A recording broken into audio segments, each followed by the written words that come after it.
Good afternoon, everyone, and welcome back to everyone who's been joining us throughout the conference. This is our second day of Pockets, Pouches and Secret Drawers, and welcome to our second keynote of the conference. We will be here for the next hour. Questions will take place at the end. And everyone will be muted until then. So I'm delighted to welcome Jenny Tiramani for her keynote. That's titled Gendered Pockets, the Difference in Pockets Worn by Men and Women from 1500 to 1900.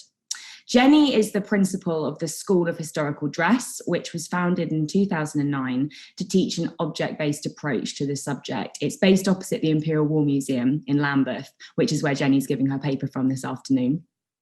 Her publications include 3 pattern books on 17th century dress for the V&A, and she also works as a costume designer for plays and operas at some really wonderful places, from the Metropolitan Opera in New York, Royal Opera House in Covent Garden, and Shakespeare's Globe.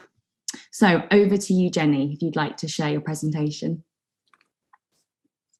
Thank you very much. Now, let me get the right. There we go.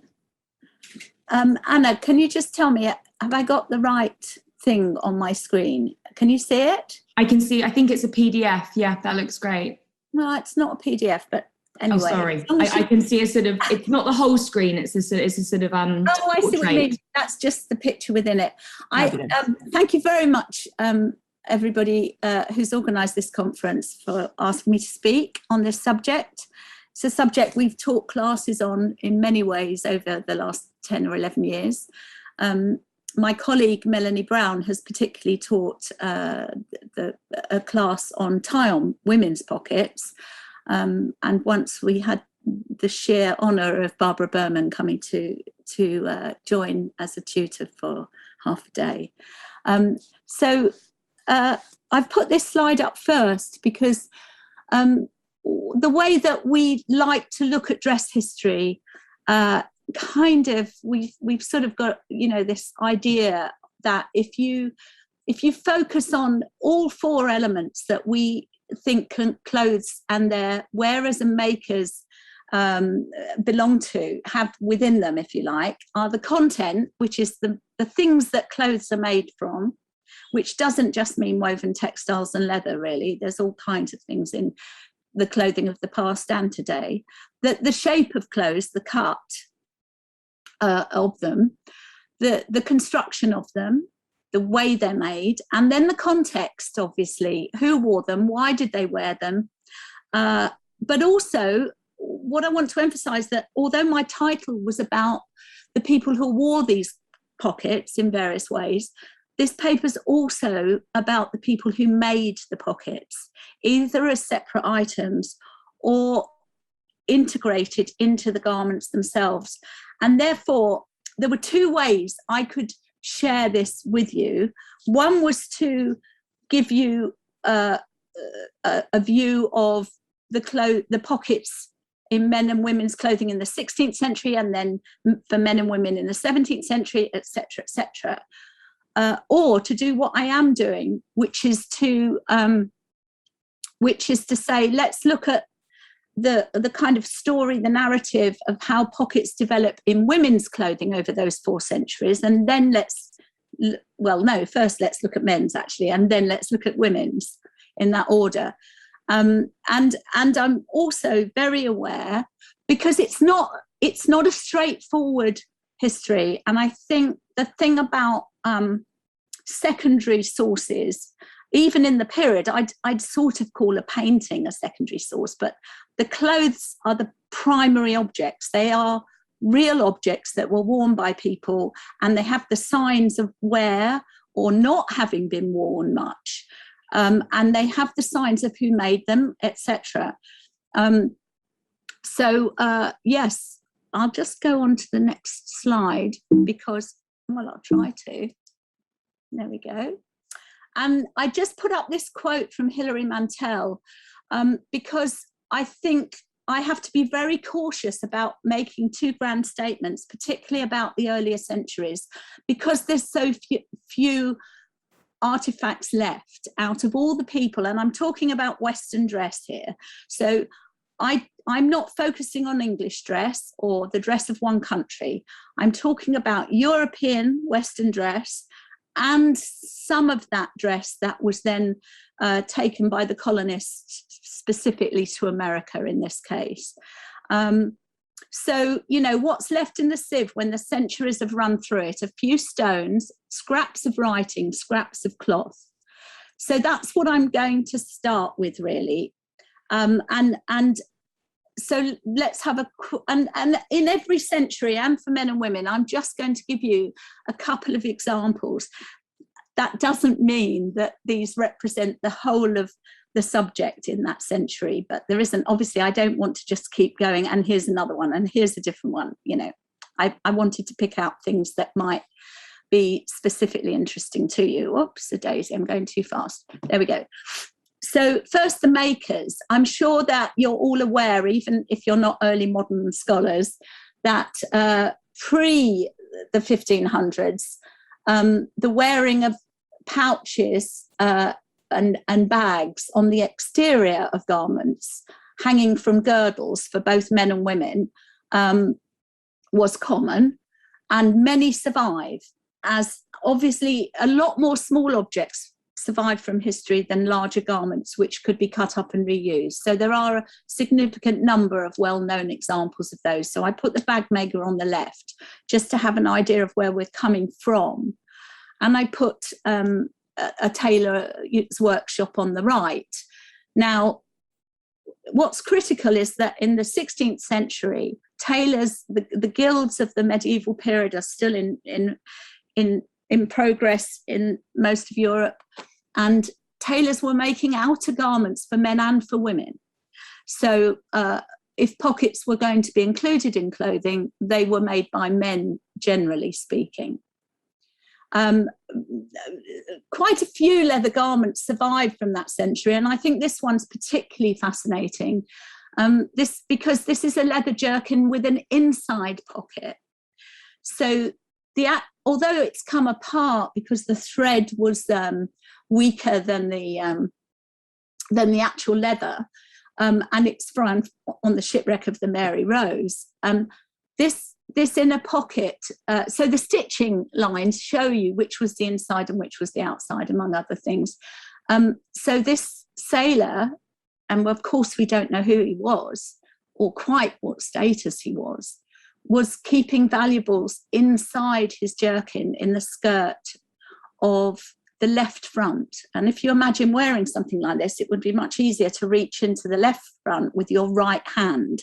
And handedness, of course, is always on my mind with pockets, because we see very few signs of left-handed people in these centuries through their clothing or their portraits. This next one shows one of the earlier examples I could think of to show you of a 16th century pair of hose with an integrated pocket. And I think it's really interesting. I don't know whether this was common because so few examples of this type of garment survive. This is Sven Sture. I'm sorry, my Swedish accent is terrible. Who, with his two sons, Niels and Eric, was murdered on the command of the Swedish king, and their clothes were taken off them and put in a chest in the crypt of Uppsala Cathedral by the mother and wife.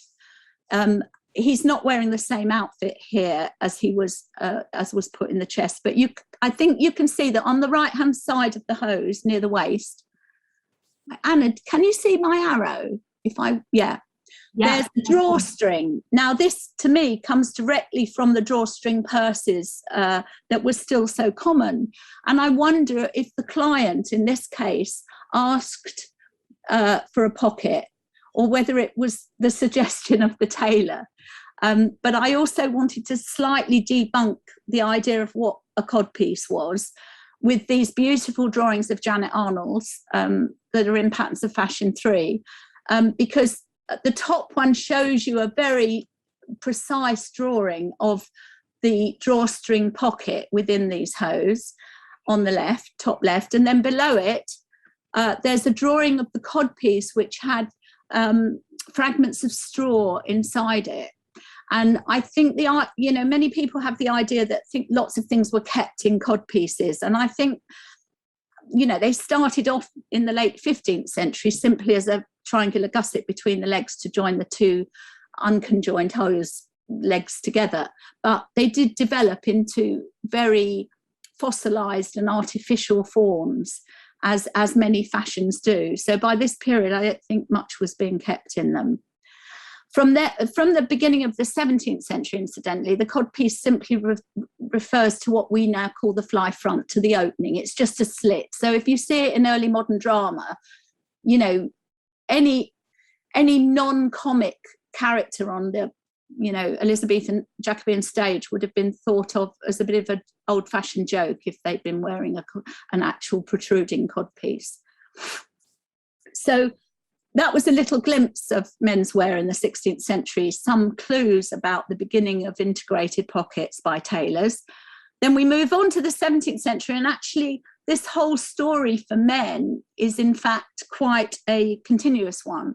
So here you have a woman customer bringing in, I think she's a customer, to a tailor, his journeyman and his apprentice, a doublet to be, maybe to be mended, I'm not sure, or she's come to collect something that's finished.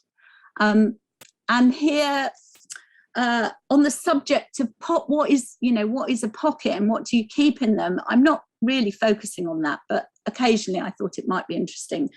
So this is a doublet and hose in the V&A collection, and this has 4 pockets. It's not uncommon to find 17th century men's hose with multiple pockets. And these 4 are lined in the most beautiful soft leather.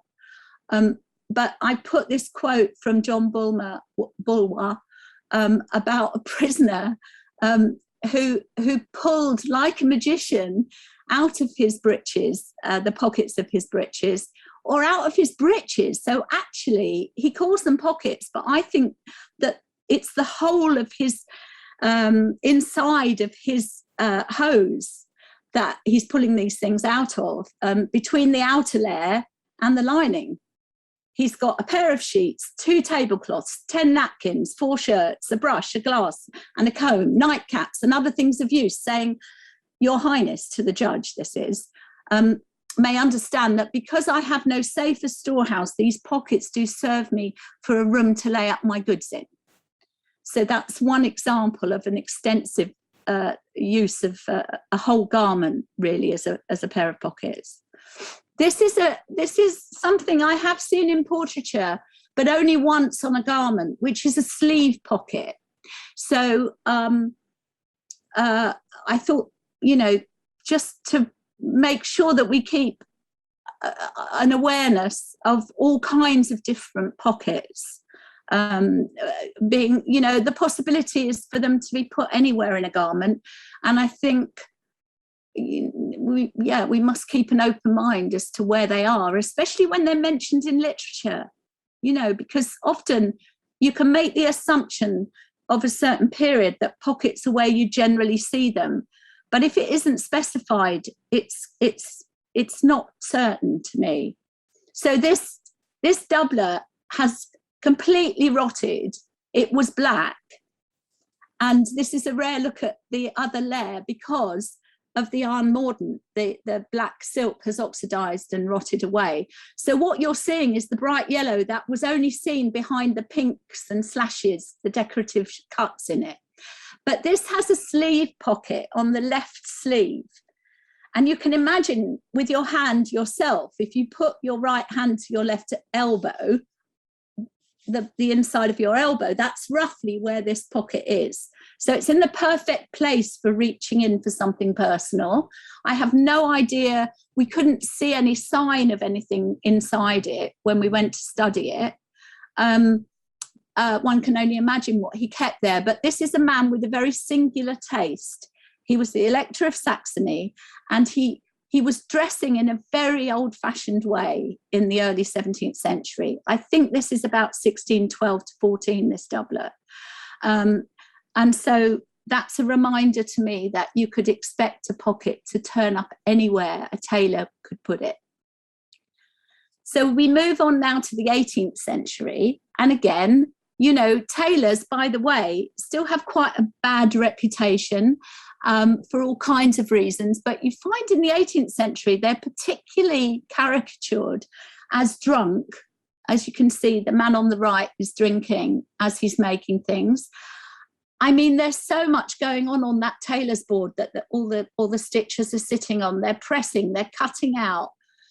I mean, the man, you know, who looks like the master standing up, he's not even got this blue fabric flat on the table while he's cutting out shapes. That's horrible.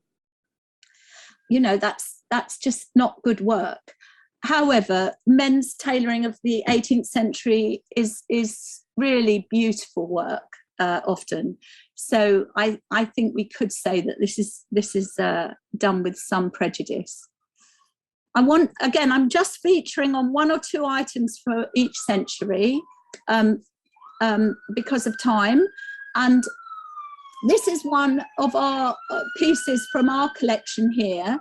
It's French. And it's a three-piece, beautiful, uncut silk velvet suit. As you can see, there's the coat, the sleeved waistcoat, and the breeches. Now, you might see some really brown staining on the breeches, which I'll explain in a moment. But you can see two big visible pockets, as is classic for menswear in the 18th century. On the coat, two on the waistcoat. And then on the breeches, you can see there are two big pockets, and then there's a watch pocket at the top. This is just to give you, you know, an idea of how this suit may have looked on a gentleman around this period.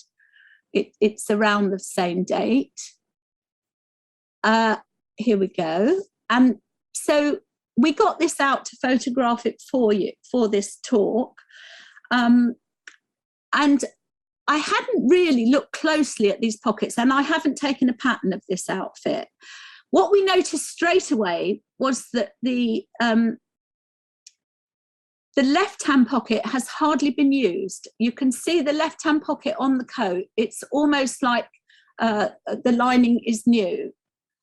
It's also only 11.5 inches long, whereas the pocket on the right-hand side, which I've blown up, is 2 inches longer. It's a huge pocket. It's almost the whole size of the front of the coat. And look, you can see how much it's been used and how dirty it is. There are also lots of fragments of dark brown sort of bits, and I think it's snuff, but I hadn't noticed it before. So now I'm going to have it tested to see what it is, because my suspicion is it's snuff, but I couldn't say for sure. You can see too that he used both pockets extensively of the waistcoat.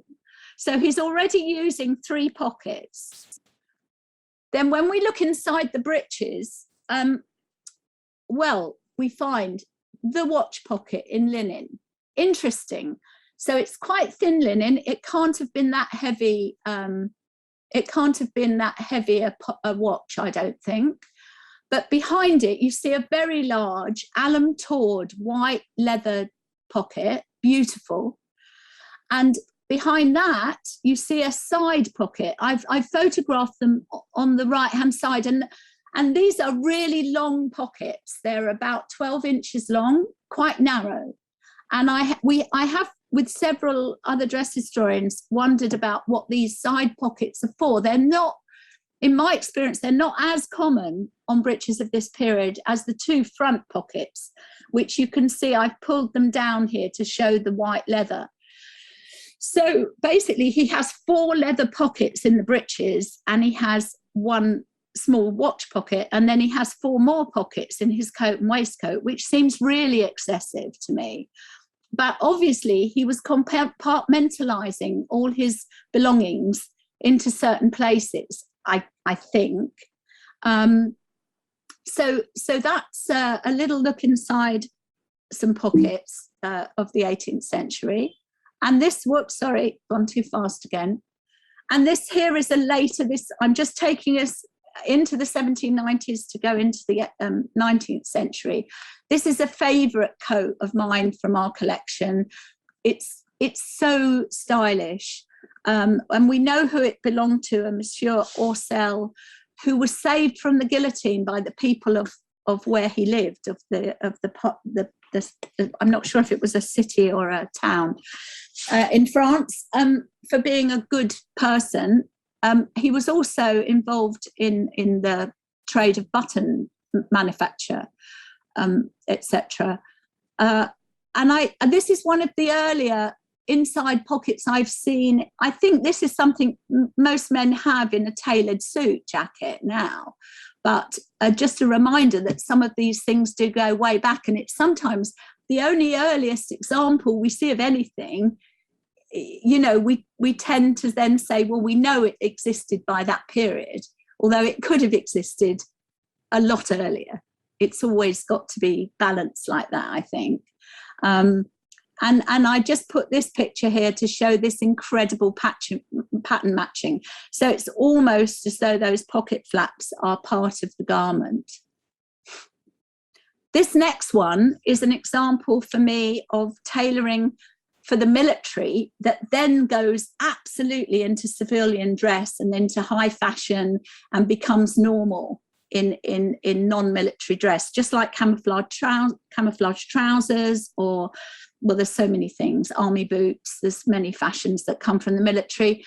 I believe this one does, which is pockets in the tails. Now, I'm not going to go on about pickpocketing, but I've just got a few images of the kind of coats that are so often written about in the 19th century or recorded.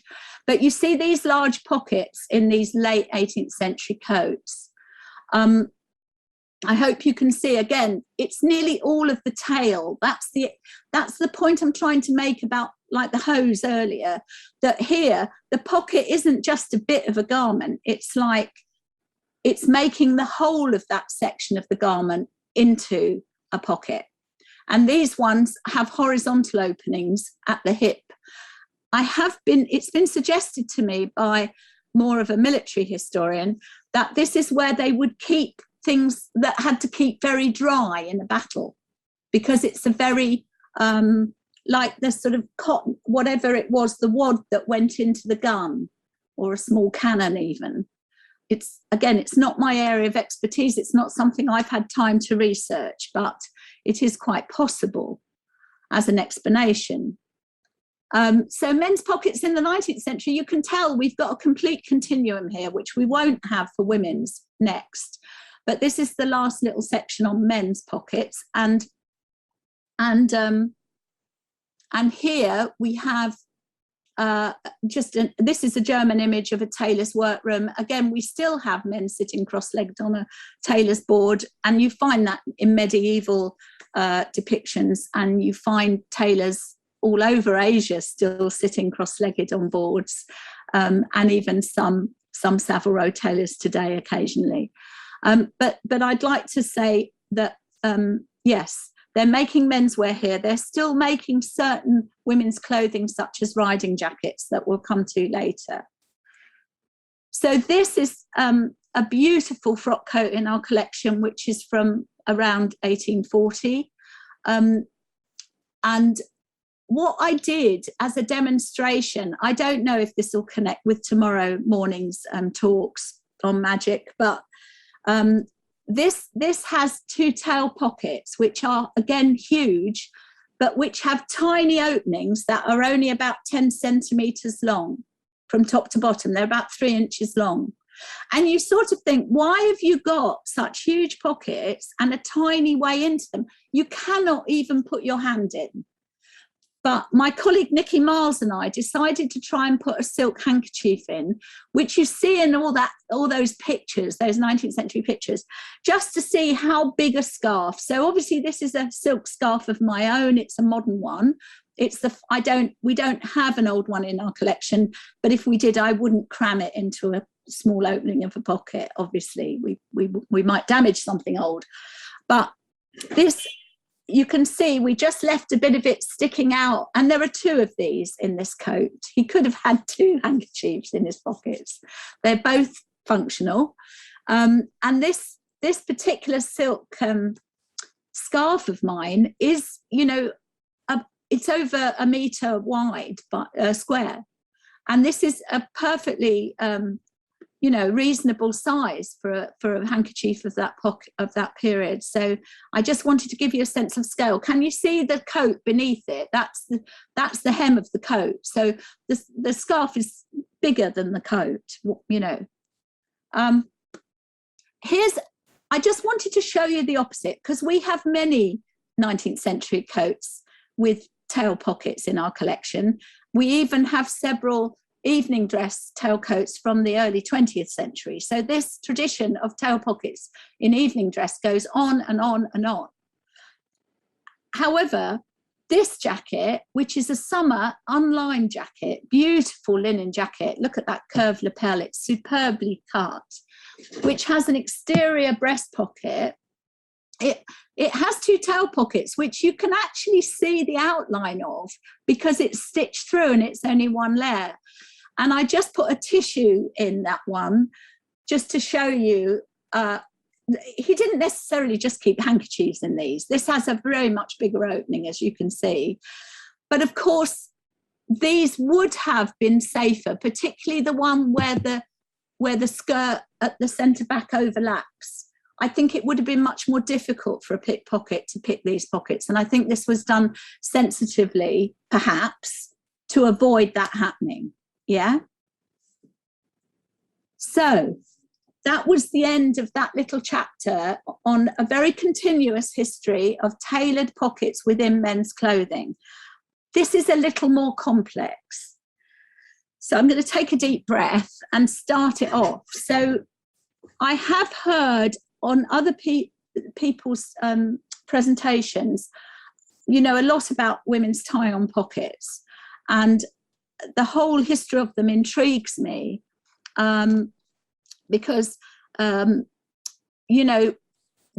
don't have an early example to show you. And as Barbara says at the beginning of her book, which she keeps within a timescale of 1660 to, I can't remember, about 1900.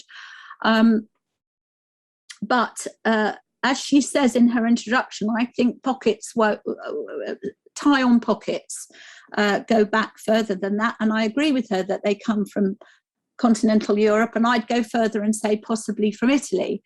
But that's just because I've seen evidence. So again, the tailor is making women's clothing in the 16th century, not the woman dressmaker, who does not yet exist as a trade. So, for example, I was looking for references to give you, and I think this is quite a good match in that this is Queen Elizabeth I, painted in about the late 1560s in a French style, quite a French style gown. You can see on the right that I've given some quotes about pockets, and there are lots more warrants for pockets in the Queen Elizabeth's wardrobe. I couldn't find any in the accounts of Henry VIII published by Maria Haywood, but I think, and Janet thought, that they're called plackets in the 16th century, so you wouldn't necessarily, spot them, and there's no clothes survived that have them in, that I know of anyway. But here you see the first reference, which is only a couple of years after this painting, talks about a gown, this one of striped silk, ye sleeves lined with white satin, the bodies, which is the bit on the torso, which could be boned or not, with white sarsenet, and a pocket of black taffeta. Now, you see, we would assume that the pocket was sewn into the gown by the tailor, but I'm bothered by the fact that it's mentioned directly after the bodies and the sleeves. So again, we don't know where that pocket was, but then we get another warrant the next year for the making of 20 pockets for 20 sundry gowns. That's one pocket, both references, one pocket per garment, presumably on the right-hand side.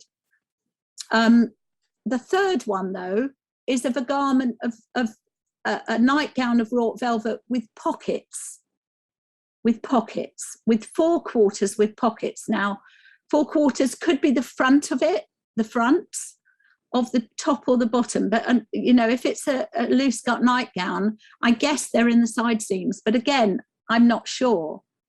I do also just want to relate this to the talk, I think it was Catherine on Friday, her talk about the mounting of the V&A silk pockets, because, sorry for rustling paper, I want to get her name right. No, was it? No, it was Jill McGregor, I think, on Friday. Yeah, that was it. Yeah. And she was talking about the pocket slits in 18th century hoops. And again, just to remind us that it would seem that they go back way earlier.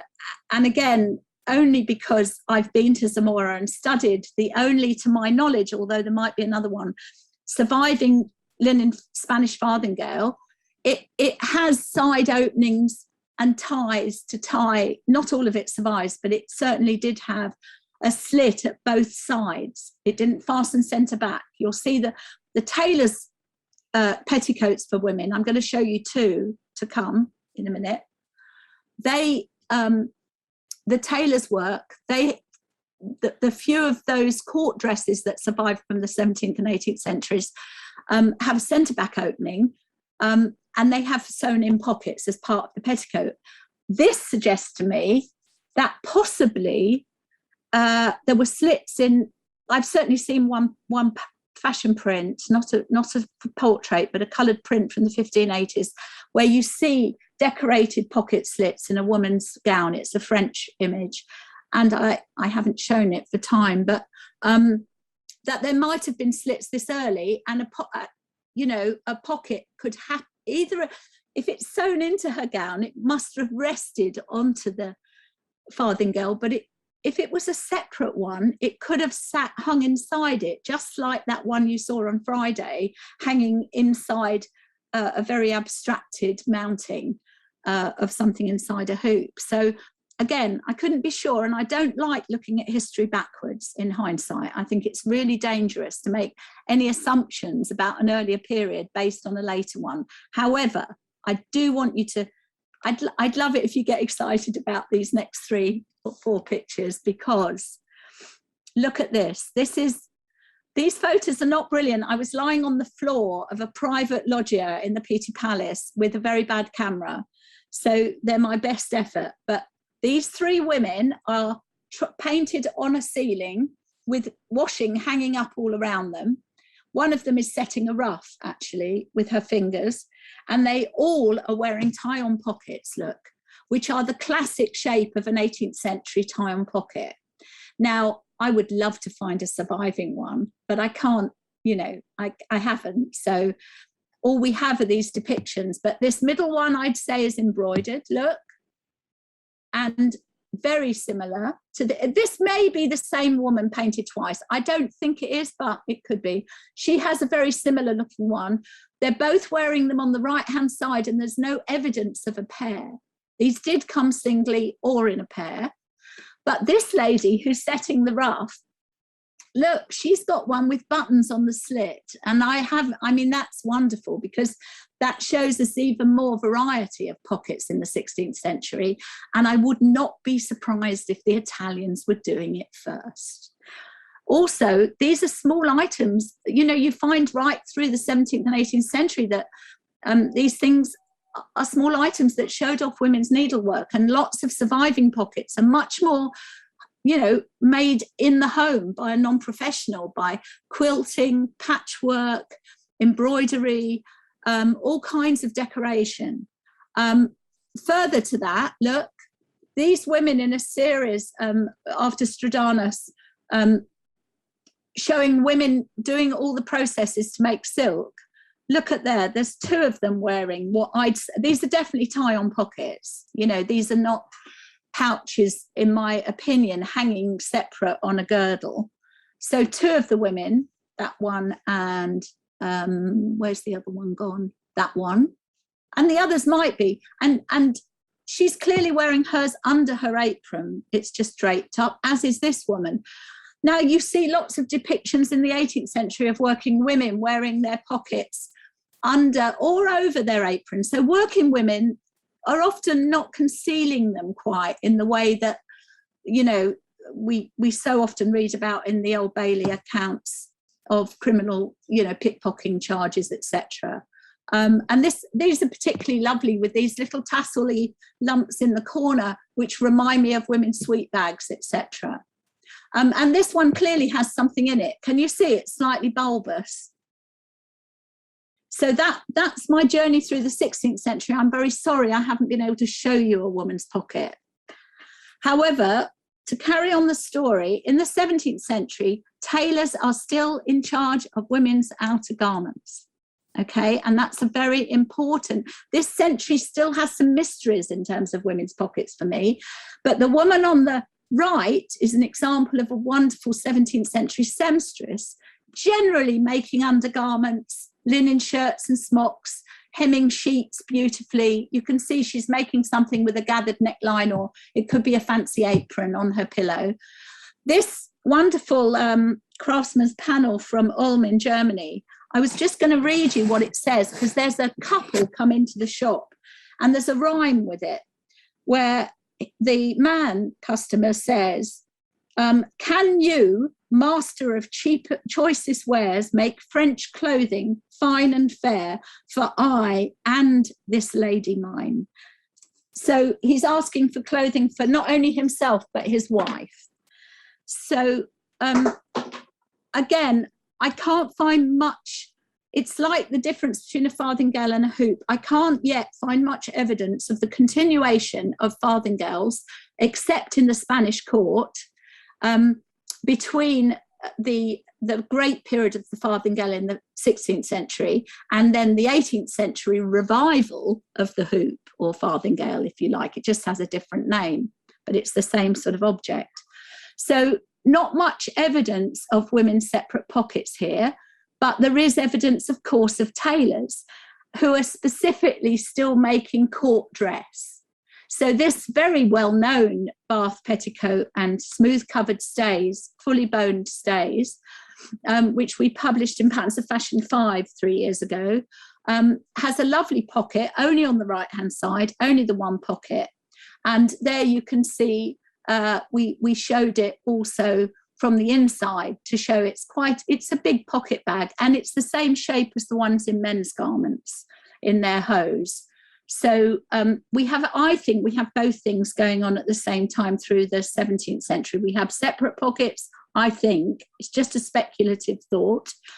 But then, boom, they come back in the 18th century. It is even remotely possible, although Barbara might tell me off for too much speculation, it is remotely possible that one or two of the ones that have been ascribed to the early 18th century are in fact 17th century. You know, there's no start date and nothing is changed automatically at a century change. So I think we have to always remember that. So, okay, I'm sure you all know about the fact that the trades, the people making clothes for men and women, separate in France earlier. In France, 25 years or so before 1700. In England and other countries slightly later. I love this painting of these women in this wonderfully rich environment of their workshop in Arles, with all kinds of different women's garments, varieties hanging up, and lots of different things being made by them in the room. And they seem to be, they're the people putting the pocket slits into clothing. I also think we have to separate the idea of the slits and the separate pockets.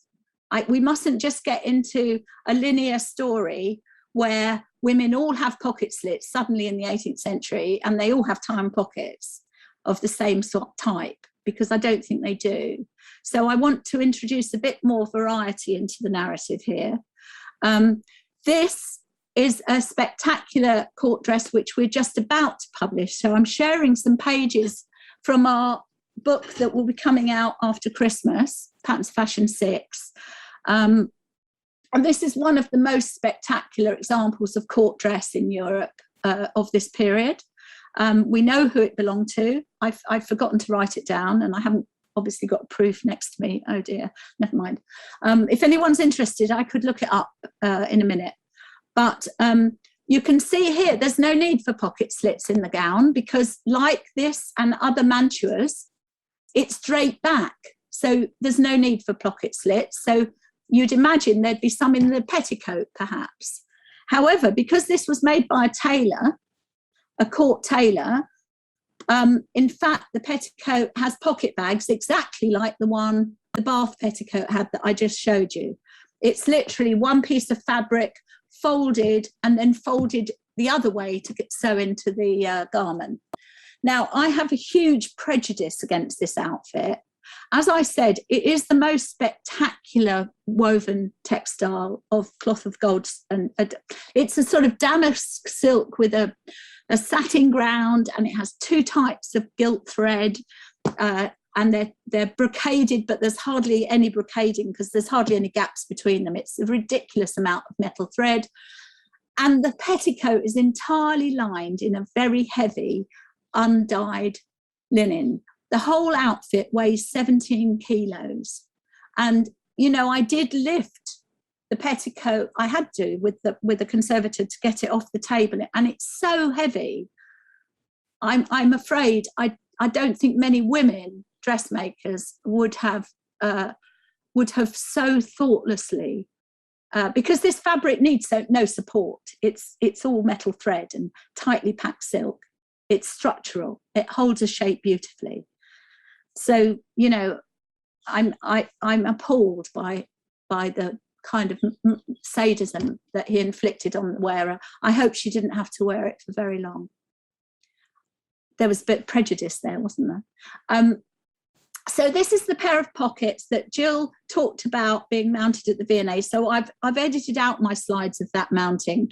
And I was fascinated by that. I thought that was a great display of how women wore certain pockets under a hoop and a gown and a petticoat.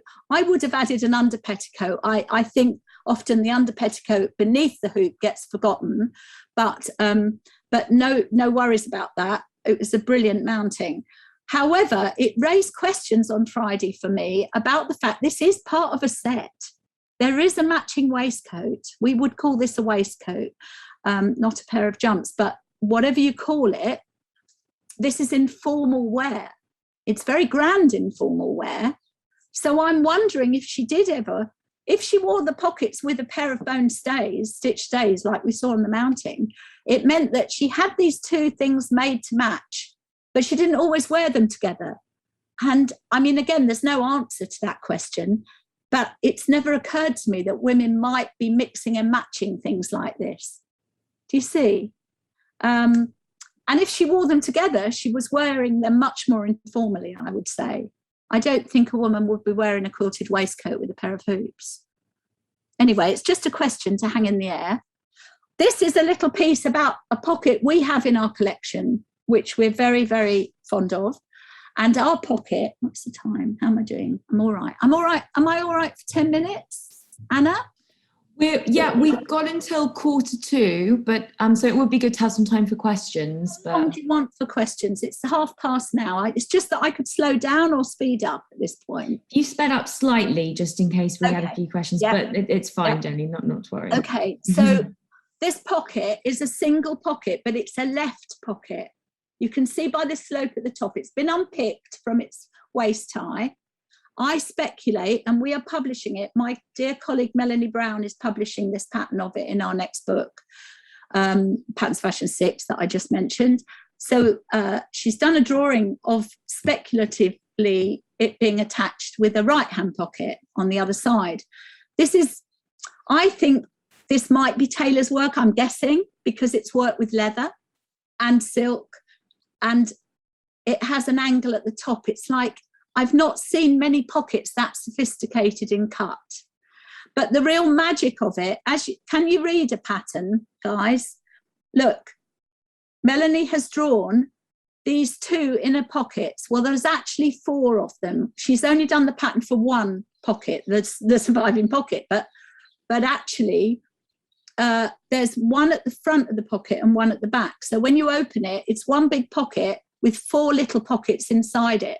And when you put your hand inside it, it's just so soft. It's like chamois leather, the softest chamois leather, modern chamois leather.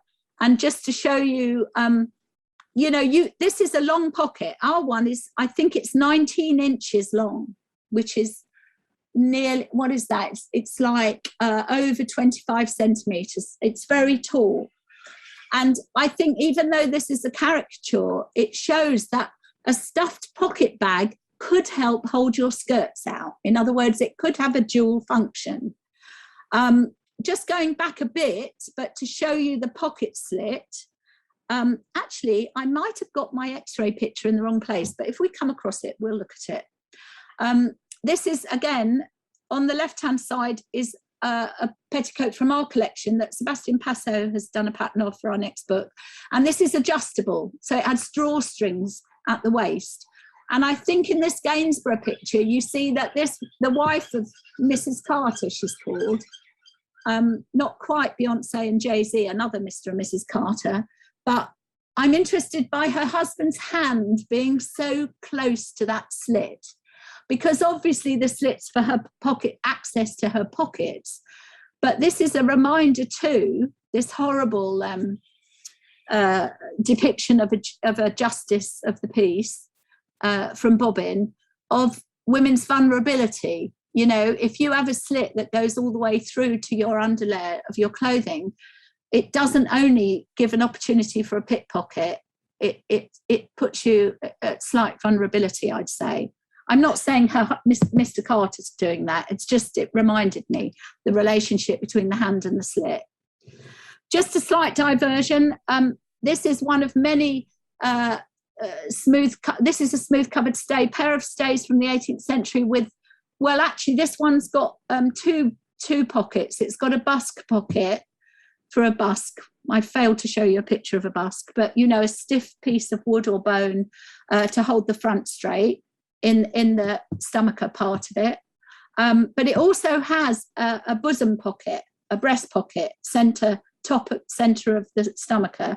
You can see I put a photo of looking into it, and on the X-ray that we had made of it, you can see that there is a pin lodged. It's a brass pin and it's lodged in the pocket.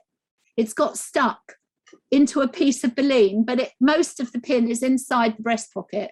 Now that's a clue to the fact that she may have carried dressing pins with her. It's not a construction pin for sure. It's not enclosed inside the garment. But the other speculation we had was that perhaps, and this is an idea of Susan North's, that women had posy bottles, little flat bottles to hold flowers in water inside these pockets at the breast. And you see lots of paintings.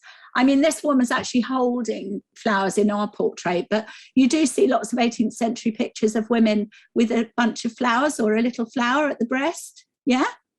So that's a lovely use of a pocket, although it's a slight diversion, because these, in my opinion, a pocket hoop, often talked about singularly, not pocket hoops.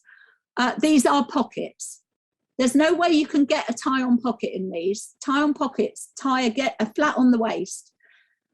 These hoops are pockets, and they're exactly the same shape as the sort of printed flat pocket that you see. This is from Sharon Ann Bernstein's wonderful book, Fitting and Proper, of patterns from Chester County Museum in America.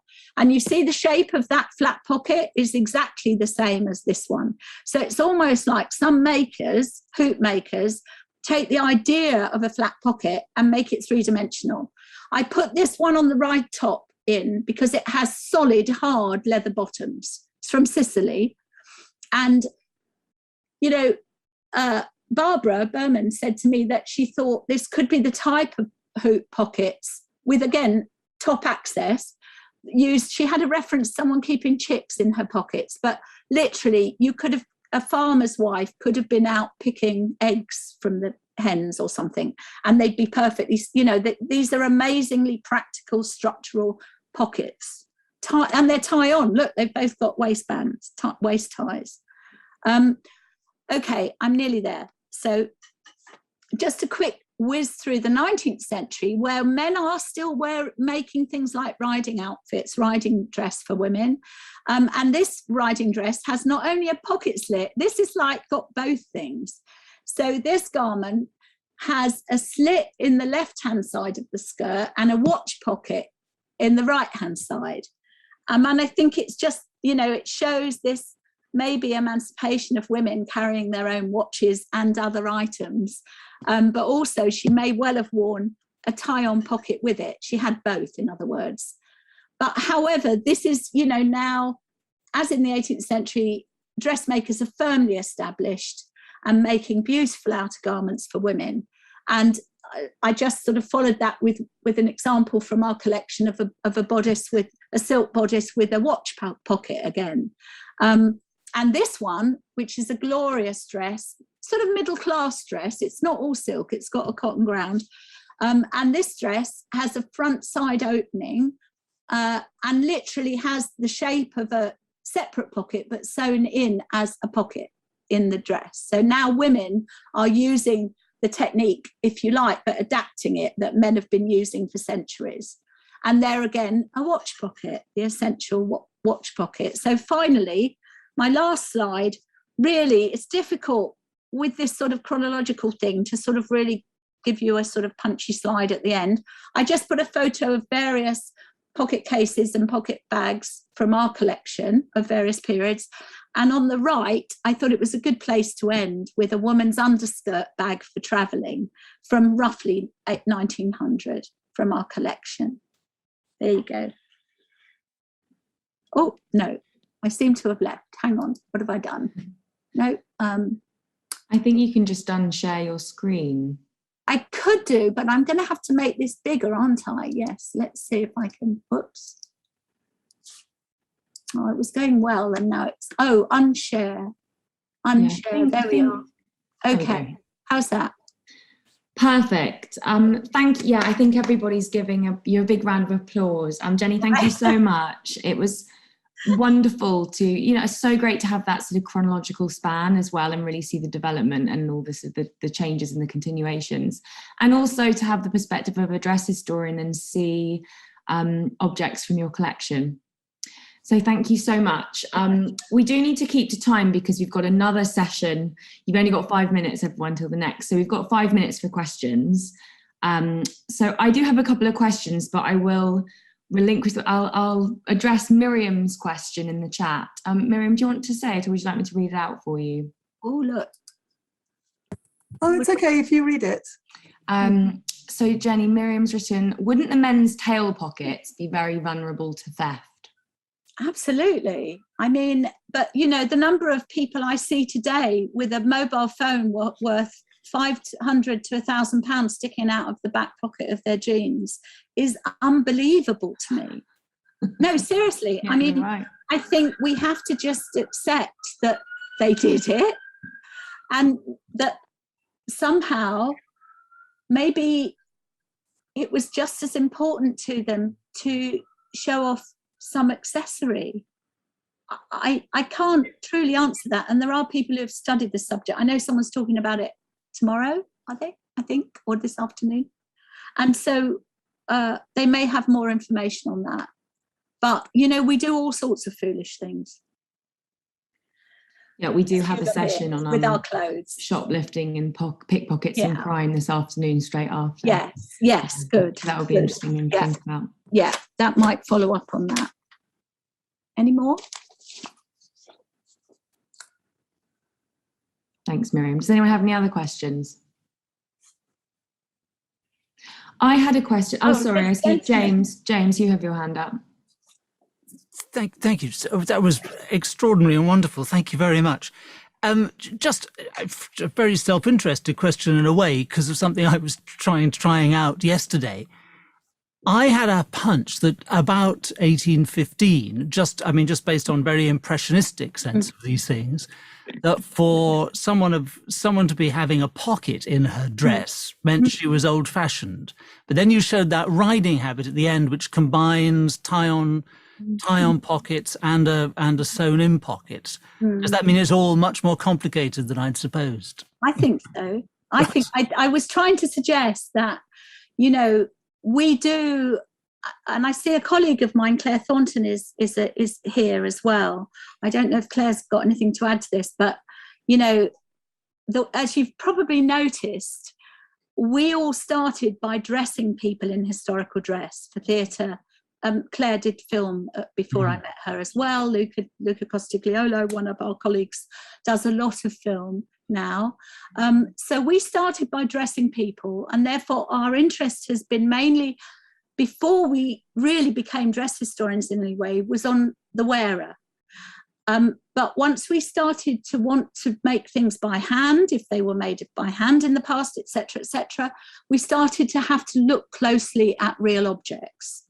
And we're led by the objects. They don't lie. You don't always know the context, but that's what I've been trying to explain, is that you get both things going on, and often they're both there at a period of time that might not be the one you're studying or the one that's well documented, but all you can say is what you know for sure, not what you can't find until you find it. So yes, I do think it's more complicated. Yeah. Thank you. It's not linear, it's not tie on pockets and then they're put into clothes or, one or the other. No. Thanks. Just pleasure. Oh, there's something else here. I don't understand well how that kind of scarf tail pocket. My English is so-so. Oh. This is from Santiago. Gosh. Somebody wants me to explain the scarf tail pocket. It's basically, I don't know if you'll understand my English, but it's basically a bag that's only sewn in at the opening. That's what a lot of these pockets are. So the one that I showed you that was a woman's pocket, where I could actually show you it because it was inside the skirt, it's the same in a tail pocket, except it's sewn between the lining and the outside, so you can't actually see it. It makes me think I'll have to have some of our tailcoats x-rayed. I understand, I got it, she says. Good. Anna, did you have a question? Or we've got a minute, I think.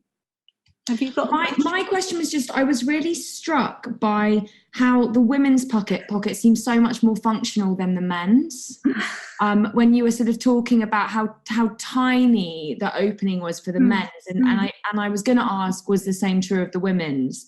But then you made your kind of point of how practical these pockets were, and that's sort of documented in the scholarship as well, the things women would keep in their pockets. And yeah, I don't know if you had a quick answer. Well, I do. I think that small opening, which we hadn't noticed before we started trying with a clean chopstick to push a silk scarf in, that small opening is practical. It is to stop the pickpockets.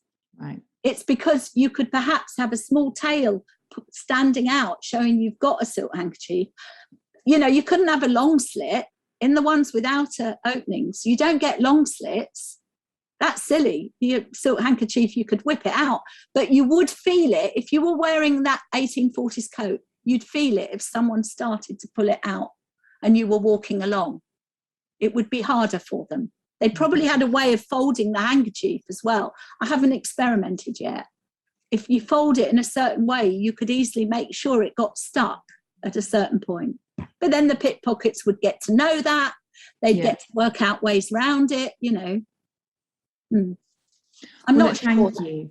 Oh, it's a pleasure. Thank you, Jenny, for such a wonderful, rich presentation. And also your new book looks absolutely fantastic. And an amazing resource. We try. What was the name of it again? Well, the thing is that, as you may know, that we're the residual legatees of the late Janet Arnold, who helped us when we were at the Globe.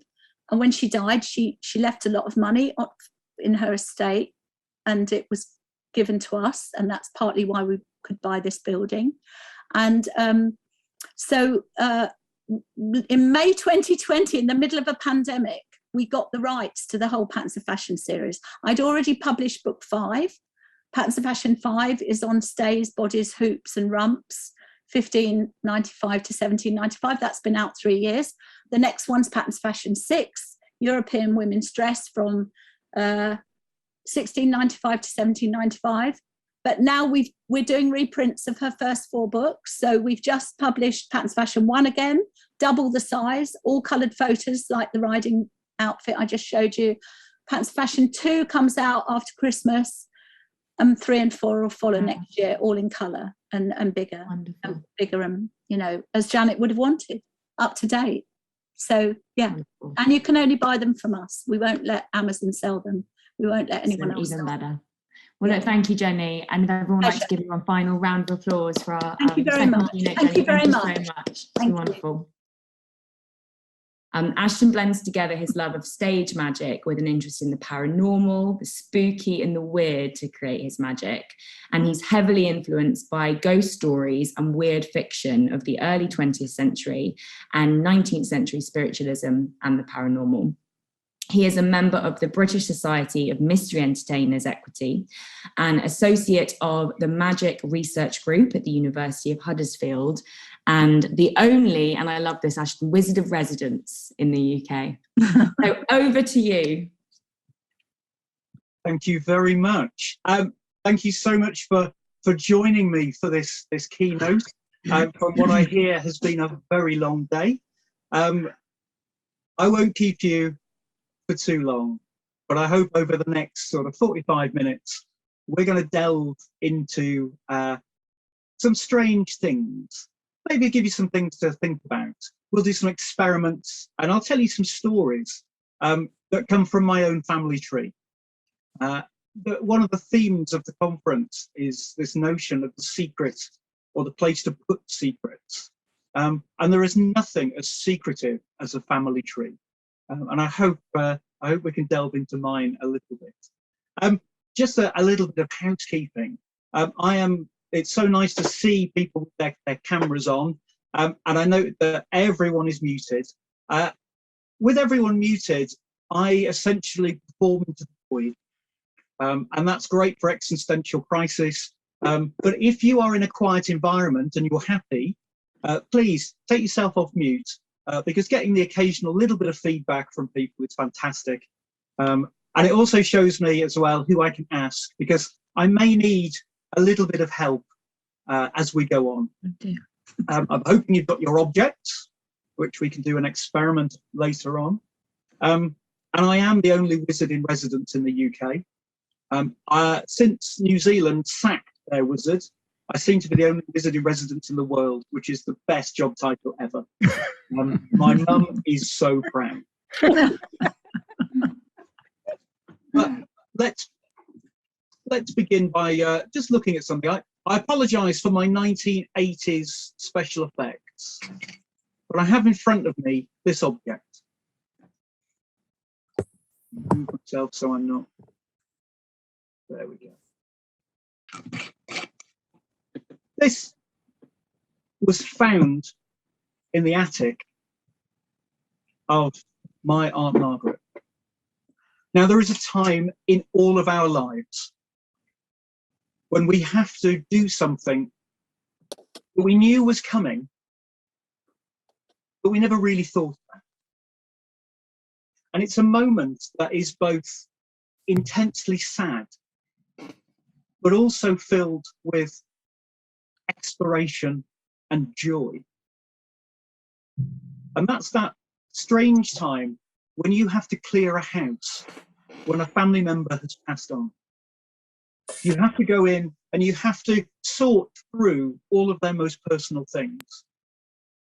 And a lot of that time you are spending, depending on your family, working out who's going to take what, which object, which ornament had such and such promise. And you try not to fight about it. But there's also a huge pile of things that will be going to a charity shop. And sadly, a huge pile of things that will be going to the tip. Now, our Mount Margaret, she was 102 when she passed. It wasn't a shock, but it was sad. And the family got together and decided that her Victorian house, with its 4 floors, it would be easier if we all each took a room and we each cleared a room. And because of what I do, I got given the attic. Now, as we know, the attic is a place where things go because we need to store them for a different time, or we put things up there to forget. And the only thing I kept from that attic was this little vanity box, this vanity case. And in it, I found the most amazing objects.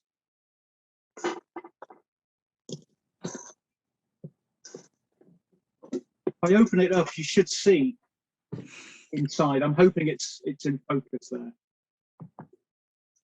Each of these objects played a role, as far as I can tell, in Margaret's life. And she stored them in here. There was no note with it, but there were, as we'll see, a whole load of photographs,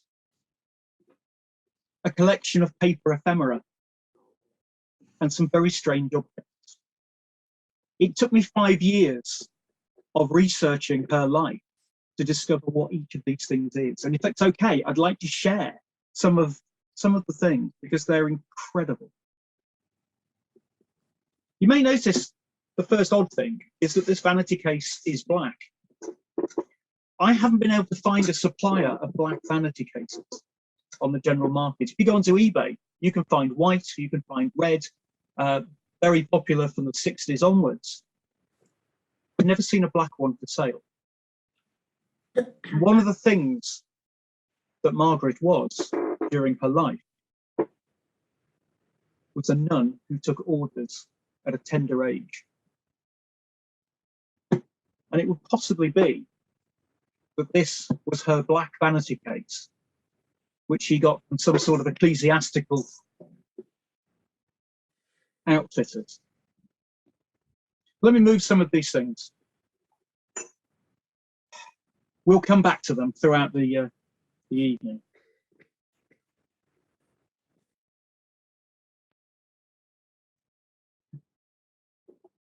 I remember this from my childhood.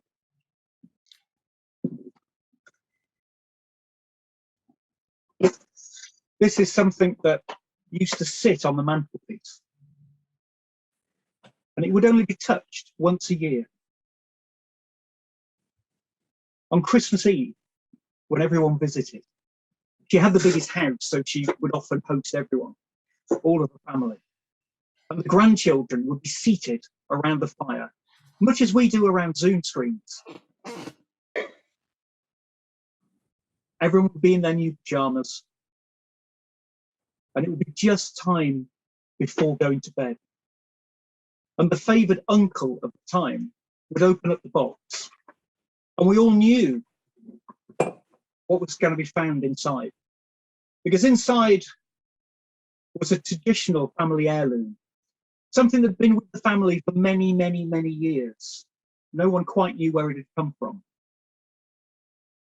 There were lots of ideas. The most plausible is it was brought from the Far East in the mid-Victorian period. Over the years, it got changed as things wore out. But at its heart, it's a stick, beautifully turned. And on this stick, there are 4 gaudy pom-poms. Now, they used to be wooden balls. And then in the 1930s, the wooden balls got replaced for rubber balls. And then in the 1990s, someone thought it was fitting to change them for these fluffy things. But every year, the favoured uncle, to the delight of us children, would show how it works. He would show that this yellow pom-pom was connected to the blue pom-pom via a piece of string. And then as our eyes grew wide, he would show that the little red pom-pom was also connected to the blue pom-pom. Which is a bit odd because we knew for a fact that the white pom-pom connected to the red pom-pom. And if the red pom-pom connected to the blue pom-pom, then how could the red pom-pom connect to the little yellow pom-pom? Because that was certainly connected to the blue. And we would squeal out and try and guess what was going on. And someone would shout out, but the white pom-pom, that's connected to the blue. And it would be shown quite clearly that it was actually connected to the red. And the red pom-pom would be connected to the yellow and also the blue. And this would continue for a good 5 minutes until one slightly more arrogant, precocious child, and for my sins it was generally me, would point out the fact that it's quite clear what's going on. All of the pom-poms must be connected. And the favoured uncle would look down, almost reproachfully. And the favoured uncle would then say, well, if that were the case, how can I do that? And the sticks would be pulled apart, and we would see that there was nothing inside. The favoured uncle would continue and say that it's Christmas Eve, and this little tiny bit of magic heralds the start of Christmas proper. And that if everyone went to bed and went to sleep, then maybe in a few hours' time, the most magical creature in the whole of the earth would visit and leave some presents. And if you could believe in this little bit of magic with a stick and some balls, then how can we not believe in the magic of Christmas? Thank you. I put it away. I am now the favoured uncle, and I now have to do this to the grandchildren of the next generation. I think I'll keep it out. What else do we have? The only photograph I have. Can you see that? The young lady in the middle, this is Margaret, with her mother and father.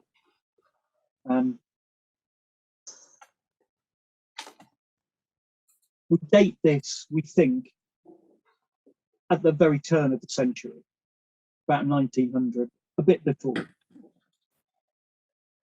And it shows the mother and father, Elizabeth and Andrew.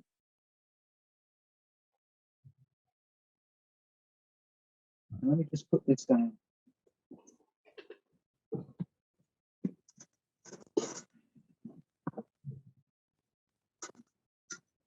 Now, Andrew was a miner. He grew up in the Black Country, the West Midlands. For those of you not in the UK, the West Midlands is the middle part. You may have heard of Birmingham. It is a very exotic and strange place. But the Black Country was known for its coal and its steel. And Andrew was a miner. He first went down the pit aged 7. And his job was to sit in the dark. And whenever he heard a cart containing coal, he was to open a big door that was next to him, let the cart through, and then close the door as quickly as he could. He didn't quite understand why. It was something to do with managing airflow. But at the age of 7, he sat for 12 hours a day in the pitch black, in the damp, with the rats. When he was 14, he was allowed to learn the noble art of the pickaxe. By 22, he was hewing coal from the very front of the coalface, one of the most dangerous jobs that you can imagine. Lit only with a candle, and only then when you hope there isn't any coal gas. He did this for 25 years, and then heard of a great event in Canada. Gold had been struck and found in the Yukon. And he decided, with his knowledge of mining, that he could find gold. So he got the family round the fire. And he said, I'm going to seek my fortune. I'm going to the Yukon. I'm going to be gone for exactly 1 year. In 1 year, I will return. I've made sure that I've saved enough that you can live for a year if you're careful. This was in the golden days when a gentleman would decide the fate of the family. His wife and children had no option. They accepted it, and off he went. A year and a day after he left, there was a knock at the door. When the youngest answered the door, there stood her father. He was dressed in rags. His left boot was missing, and his right had a sole flapping in the breeze. He looked dishevelled, wet, and cold, and hungry. He walked in, sat at the table, and gathered all of the family. I have news, but I'm really sorry. I'm a day late because I had to work my passage to get home.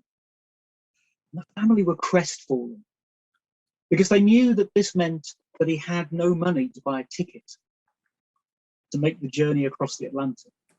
You only worked your passage if you couldn't afford even the basic cabins. When you work your passage, you get given the worst jobs on ship, and I'm sure you can imagine how bad those would be. And he explained what had happened. And he said that when he went out there, he did what any gentleman away from his wife with a pile of money in his coat would do. He went to the bars. He went to the bars and he bought drinks. He bought drinks for the old timers. He bought drinks for the people that had lived in the area for years. And he got people drunk. And he was a very clever man because he got them talking. He got them talking about the gold that they found or that they pretended to find. He got them talking about the rivers, the landscape. And he listened and he made notes. And then he went into the wilderness.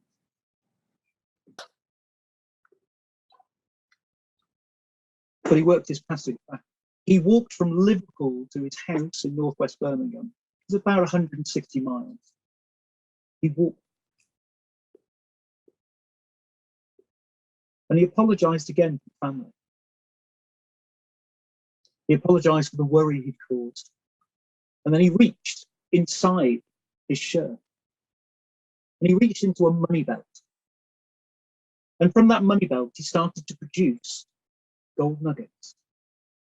And nugget after nugget, until he had a pile that could fit in 2 hands. He dropped them to the table. A wry smile came on his face. He said, I worked my passage because it was the only way of doing it, of getting home without anybody knowing that I'd found gold. Because those old timers knew a thing or two. And I found gold very easily. And it set them up. It set the family up. It was enough to keep them for the rest of their lives. And he went on to become a gardener. And he spent the rest of his life in the sunlight. And the thing he loved most of all was the flowers. Because he said of all the things that he didn't have in the early years of his life when he was in the mine, he didn't have colours. And his gardens were always the most colourful. But there's a thing that happens when you become wealthy. And I'm sure many of you watching from the comfort of your homes will know exactly what I mean. Because when you are wealthy, people want you to join their clubs.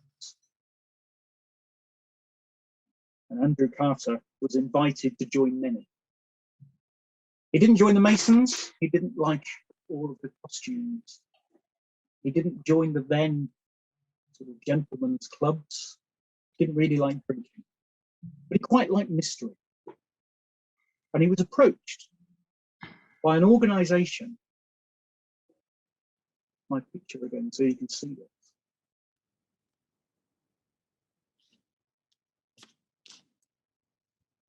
He was approached by an organization called the Order of the Golden Pyramid, a secret, strange collection of gentlemen who, in their own description, liked the company of other gentlemen. And it was said that if you could join the order, you would be invited and then you would be tested. And to be tested, you had to be on the same wavelength as the group. They liked their esoteric knowledge. They liked their secrets. And he thought he'd give it a go. And they said, all you have to do is generate a number, a simple number. Now, he always liked his cards. He liked to play all sorts of card games. So he decided that he didn't know exactly what they wanted from it, but he'd use his cards to make a number.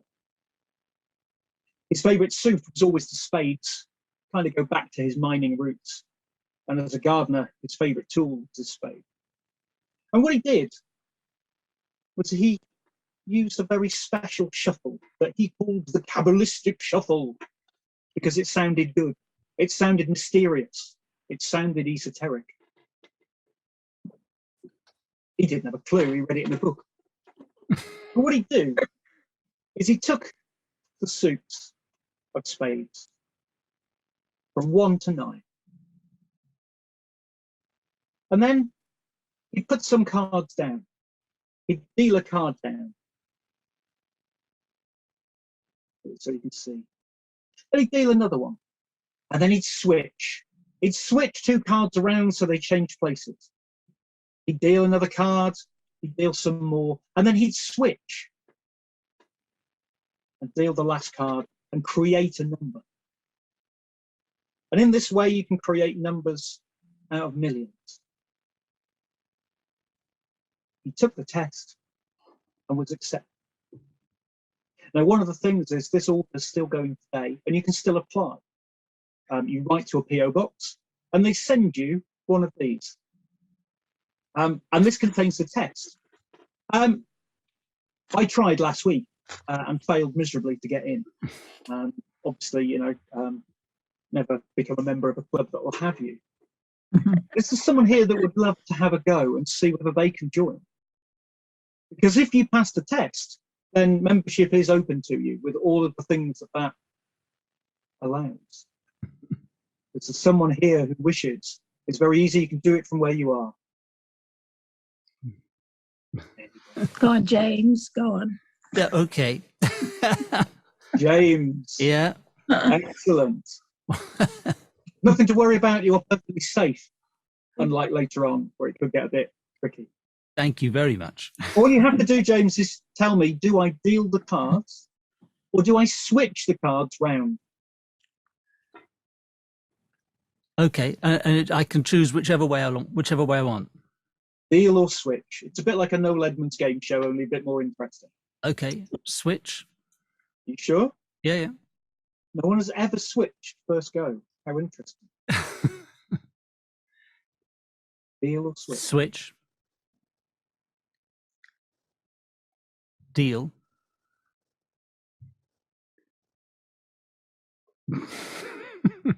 And switch.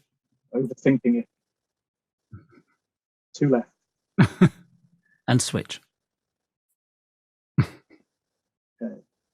For the record, I have to ask this. We haven't set anything up, have we, James? You're not reading off a script? No, I met you for the first time about half an hour ago. Fantastic. So let's see what we've got.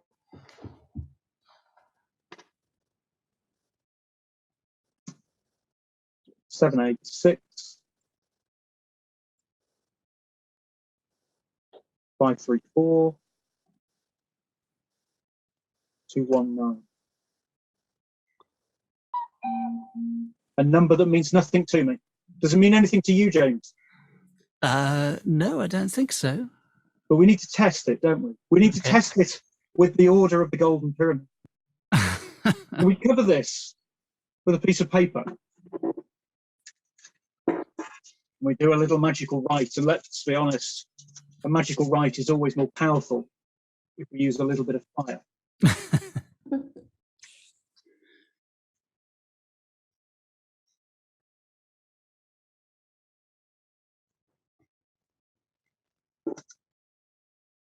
The flames burn. They reveal a number. I don't know whether you can see that. Yeah. Bit out of focus. But this number reads 7, 8, 6, 5, 3, 4, 2, 1, 9. I don't know how you did it, James, but you are in. Oh dear. Thank you There is a very blue much. door near Waterloo Station. That's all I know. Knock on it 3 times and present the certificate. Oh, well, that's handy. Waterloo's only 20 minutes up the road from here. Well, do let me know what happens, because I failed miserably. Thank you. I will. I'll see if I can get that down to you, James. Secret societies. Oh, we could talk for hours. But Andrew very much became a gardener, and he married Margaret. And he met her in a very strange way. She was living in Whitley at the time, and he went to the village fair. And at the village fair, I'm sure many of you have partaken of the games of skill and chance, the ability to hook a duck. Again, for overseas members, hook a duck is almost a British national sport, where you try and hook, you fish with a rod for a small plastic duck. You win minor prizes. But as he wandered round, he saw a little tent with a hand-painted sign that said "Fortunes Told." And he looked through the flap, and he saw a very pretty young lady. And as he described it in his diary, this was the lady I knew I had to marry. So he went to make his introduction. But being a little bit shy, he went in and crossed her palm with silver and asked her to read his fortune. She looked up from the cards with her veil and her folksy gypsy costume, and her eyes met his, and she described it as instantly falling permanently in love. But she believed in the old ways. She believed in fate, so she wanted to check. She liked to use the fortune-telling cards. A set of playing cards with images and mottos. And she would give them a mix. She placed them in front of her. And she looked this handsome young man in his eyes. And he said, you don't believe you're not a man that believes in the fates. So I cannot use my fortune-telling cards. But I will read your fortune with cards that you are familiar with. He paid his shilling or whatever it was. He was willing to have a go.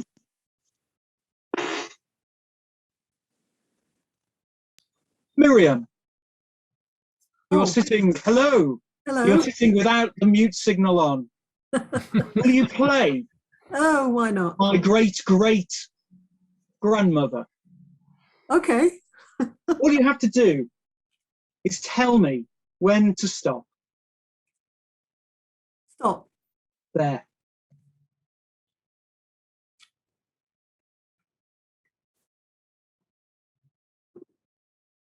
That is her card. That is the card that she pulled. We'll look at it in a moment. And then she turned and looked to her prospective husband-to-be. Miriam, who should that be? Who here today, who should be your husband? Let's see. See how everyone cowers and puts their mute What on. else have we got here? Oh, some people haven't got their. How about I choose someone who hasn't got his video on? Nick Taylor. Oh, people think we've set this up, Mr. Taylor, or Dr. Taylor, sorry. Are you there? Aha, there you Hello. Oh, for full disclosure, I do know Nick very well. However, he knows not what I'm doing. Nick, you will be my prospective great-great-grandfather. I think that's how it works. What she did was get him to deal some cards.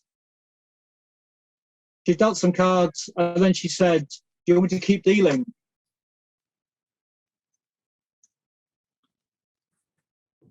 How many cards would you like? You're asking me, Ashton? Is that enough? Yeah. Are you happy? Yep. And with these cards, she dealt them.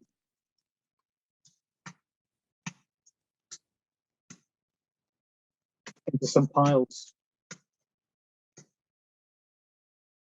And she said that fate has decreed the cards that you have dealt, that you have chosen. 2 cards. 1 card will represent the number, and 1 card will represent the suit. The lowest card of the 2 will be the number. And she turned the cards over. A Jack of Hearts and a 6 of Clubs. That's what you picked, which means that the lowest card is the number, the 6, and the Jack of Hearts is the suit, the 6 of Hearts. Did the fate work for you, Nick? Do you feel confident with these cards? Yeah. William, you chose Nick. You also chose the card. Yes. Your card is the 6 of Hearts. Well, there we are. The 6 of Hearts has a little motto and a picture. That's a picture of a house. Interesting. It says, the house denotes success in all ventures. If present conditions are unpleasant, the future will be happy and prosperous. Also predicts marriage. Well done, Nick and Miriam. Put those away.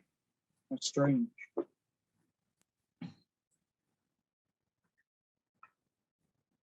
Needless to say, they courted as was appropriate. They stepped out and were married within the year.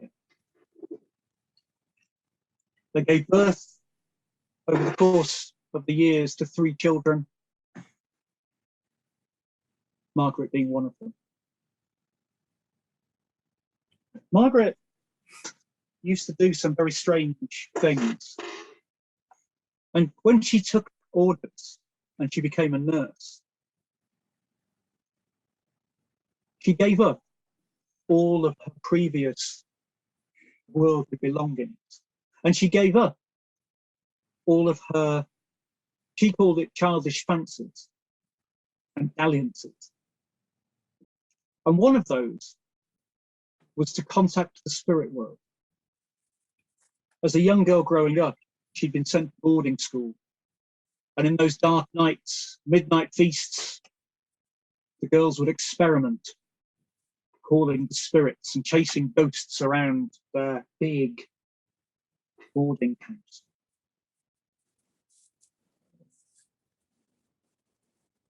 And it brings me to the experiment that I want to try today. Because she kept some of the objects that she would use in those times. What I'd like you to do, if you can, is get hold of the 4 objects that you have selected. As I prepare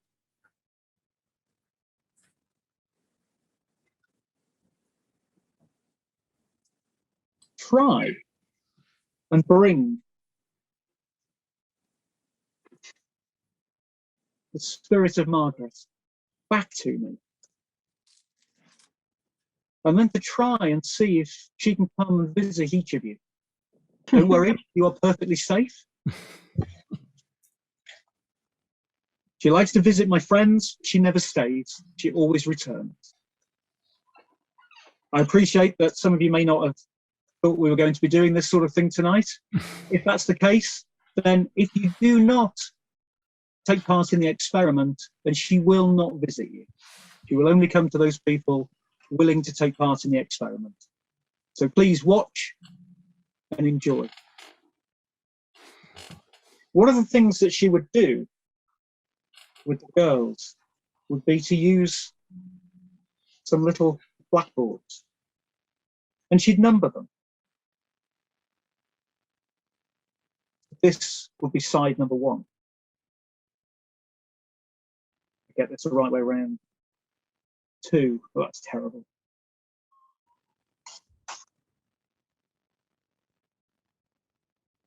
This is 3.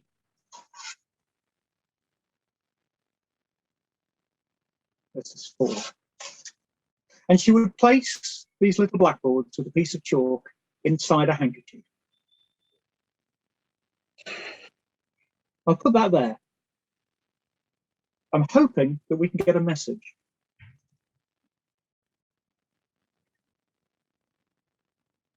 And she would hold up her pendulum over the blackboards.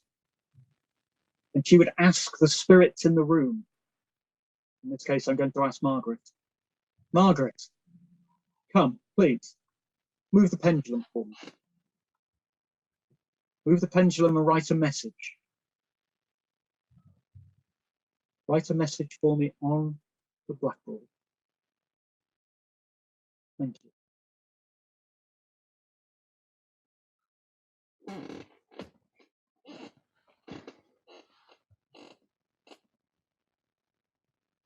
The experiment I'd like to do involves your 4 objects.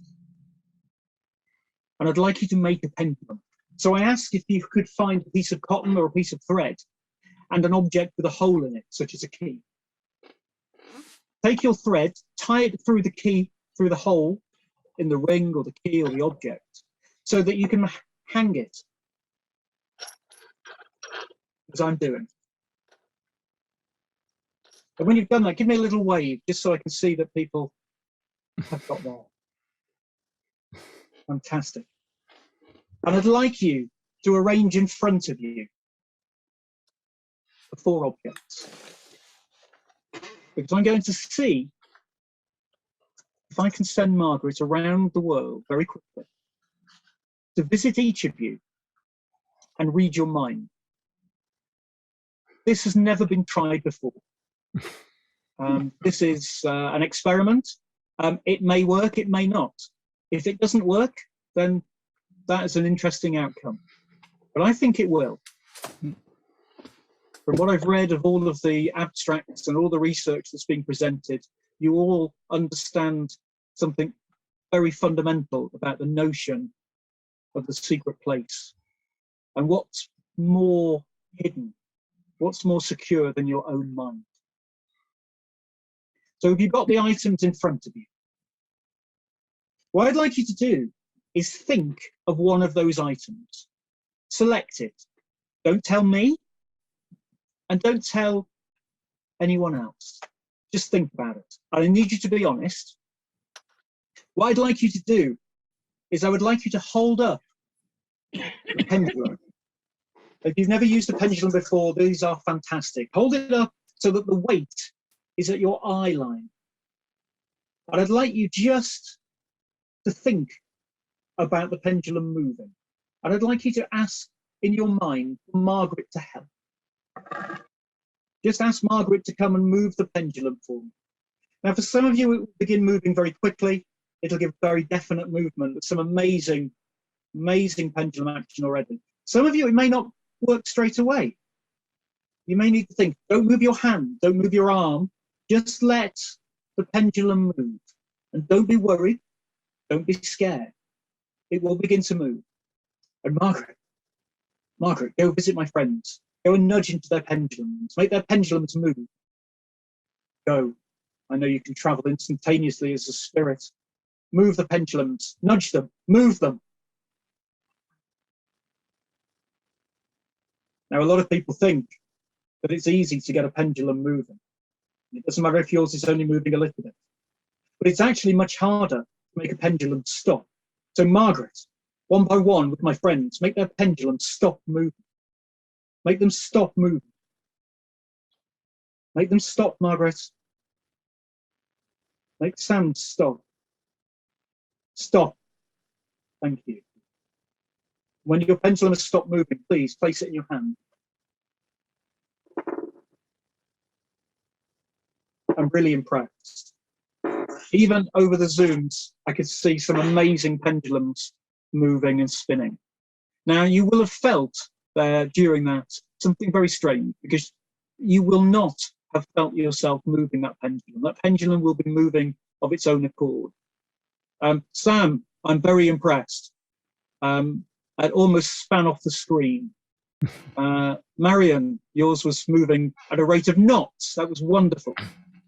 So let's see now if we can use a pendulum to read your mind. What I'd like you to do is keep thinking about the object. One of the four that you've selected, that you have picked, that you probably haven't seen for a very long time.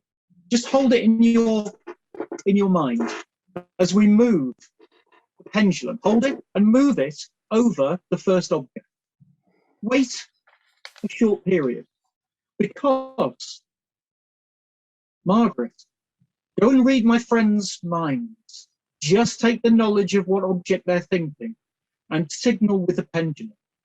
Because as we move the pendulum over the objects, one by one, gently, when you move the pendulum over your object, your pendulum will begin to move. Margaret will give it a nudge, and it will signal to you that you have selected this particular object. Do it gently with all four of your objects. And let's see if Margaret can read your mind over the distance and over the Zooms. You should see a very clear movement. It will either go round and round or backwards and forwards, but it will definitely move.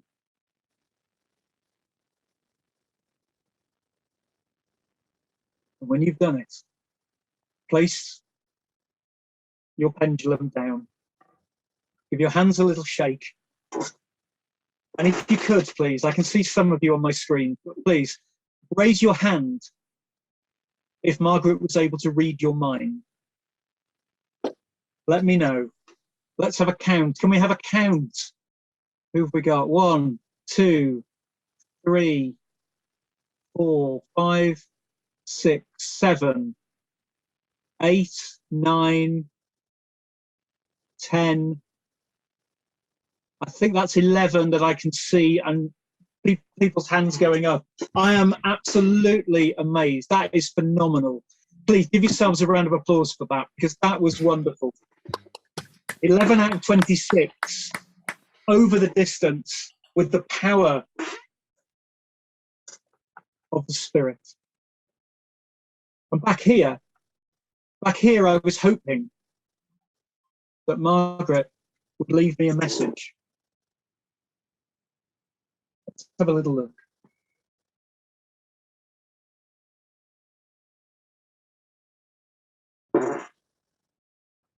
Well, there's nothing on 2.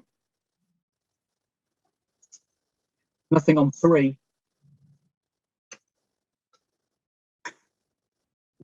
Nothing on 4. But on number 1, be kinder. I think that's something that maybe we can all get on board with. If we're all a bit kinder, the world will be a better place. Now, I'm almost out of time. I'm happy to end here. It's a beautiful place to end. with you all sharing now a strange moment with a small pendulum and your own special object. We could try one more experiment. I know it's been a very long day. What would you like to do?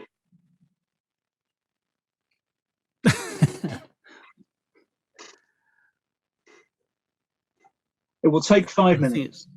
Another experiment. Another experiment. Fabulous. One of the interesting times that I've discovered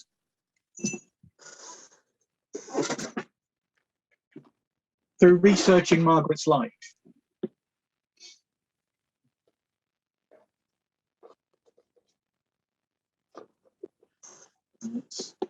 it's in this wonderful photo album. I don't have time to share all of the things that she did, but this photo album is phenomenal because it shows her visit to Egypt in 1919. But we'll have to save that for another day. It's an annual conference, isn't it? But this is her photo album from her visit when she spent 2 years in Austria. And here she is. It's not very easy to show these photographs. But we are now well into Advent. We are fast approaching Christmas Day. And I have to apologise for not appearing and listening to your amazing presentations over the past 2 days. I've been busy doing essential Father Christmas stunt work. And unfortunately, it's what I spend most of December doing. I'll be doing it again tomorrow. But Father Christmas is a very interesting character. But in Austria, they have a special character that comes before Father Christmas. Have you heard of the Krampus? There was a terrible film, horror film made about the Krampus a few years ago. But the Krampus is a dangerous woodland creature. Some say a demon in very hell itself that goes around before Christmas and helps Father Christmas by sorting the children into naughty and nice. Now, in the UK, if Father Christmas puts you on the naughty list, you might get a carrot or a lump of coal. Although, to be fair, have you seen the price of coal at the moment? I mean, you're going to get a carrot. But in Austria, if you are naughty, you will be hit with sticks by the Krampus, this great horned monster. And you will be placed in a basket that he carries on the back of his shoulder with the other naughty children. And you'll be carried off to hell. Now, there's a story to tell the kids. And with the photo album were these photographs. And they appear to be children who were at the school that she was teaching at. And they're obviously doing some sort of Christmas photograph, school photo. And they're quite intriguing. And I'd just like people to shout out. You can all join in this. I'm going to show you each of the pictures. And in the same way as that we had a shared experience with our pendulums, I wonder if any of these pictures make you go, oh, that's interesting. I quite like that. There's something about that picture that makes me go, ah. Because if there is, please shout them out.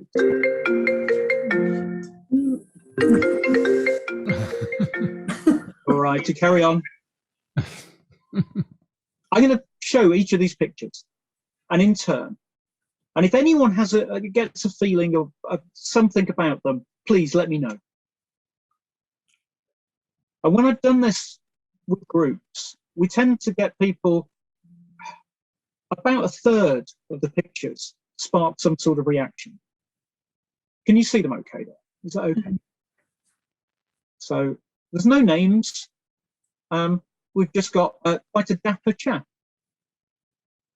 Anybody?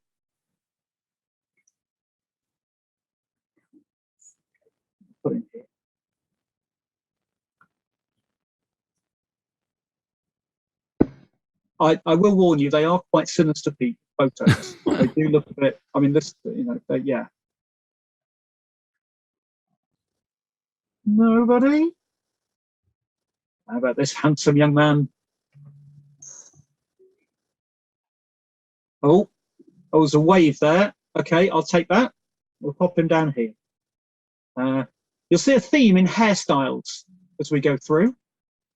Yeah, he's sweet. He's sweet. Oh, we'll have him. Okay. Butter wouldn't melt. What do we think? No. Oh, how about this one? He is 12, going on 35. Yeah, oh, Sam. Oh, he's, yeah. Yeah, I'll take him too. Yeah, excellent. How about this young lady? No. Oh, nothing for you, my dear. It's interesting, isn't it? We're judging children from 120 years ago. There is method in the madness, though. No.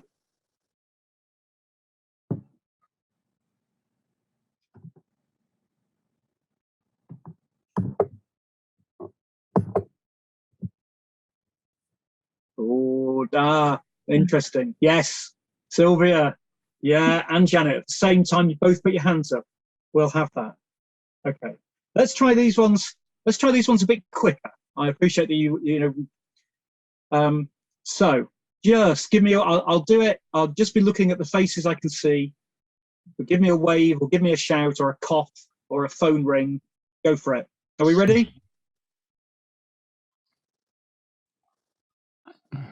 Can't.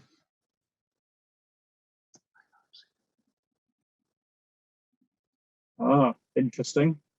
That one. Reaction from Naomi. She didn't. I didn't catch what you said. I'm hoping it wasn't the swear word. No, she's quite a sweet one. Oh, sinister young man. Yep.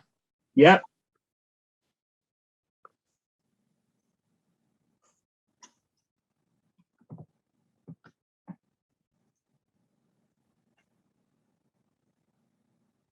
Oh, yep.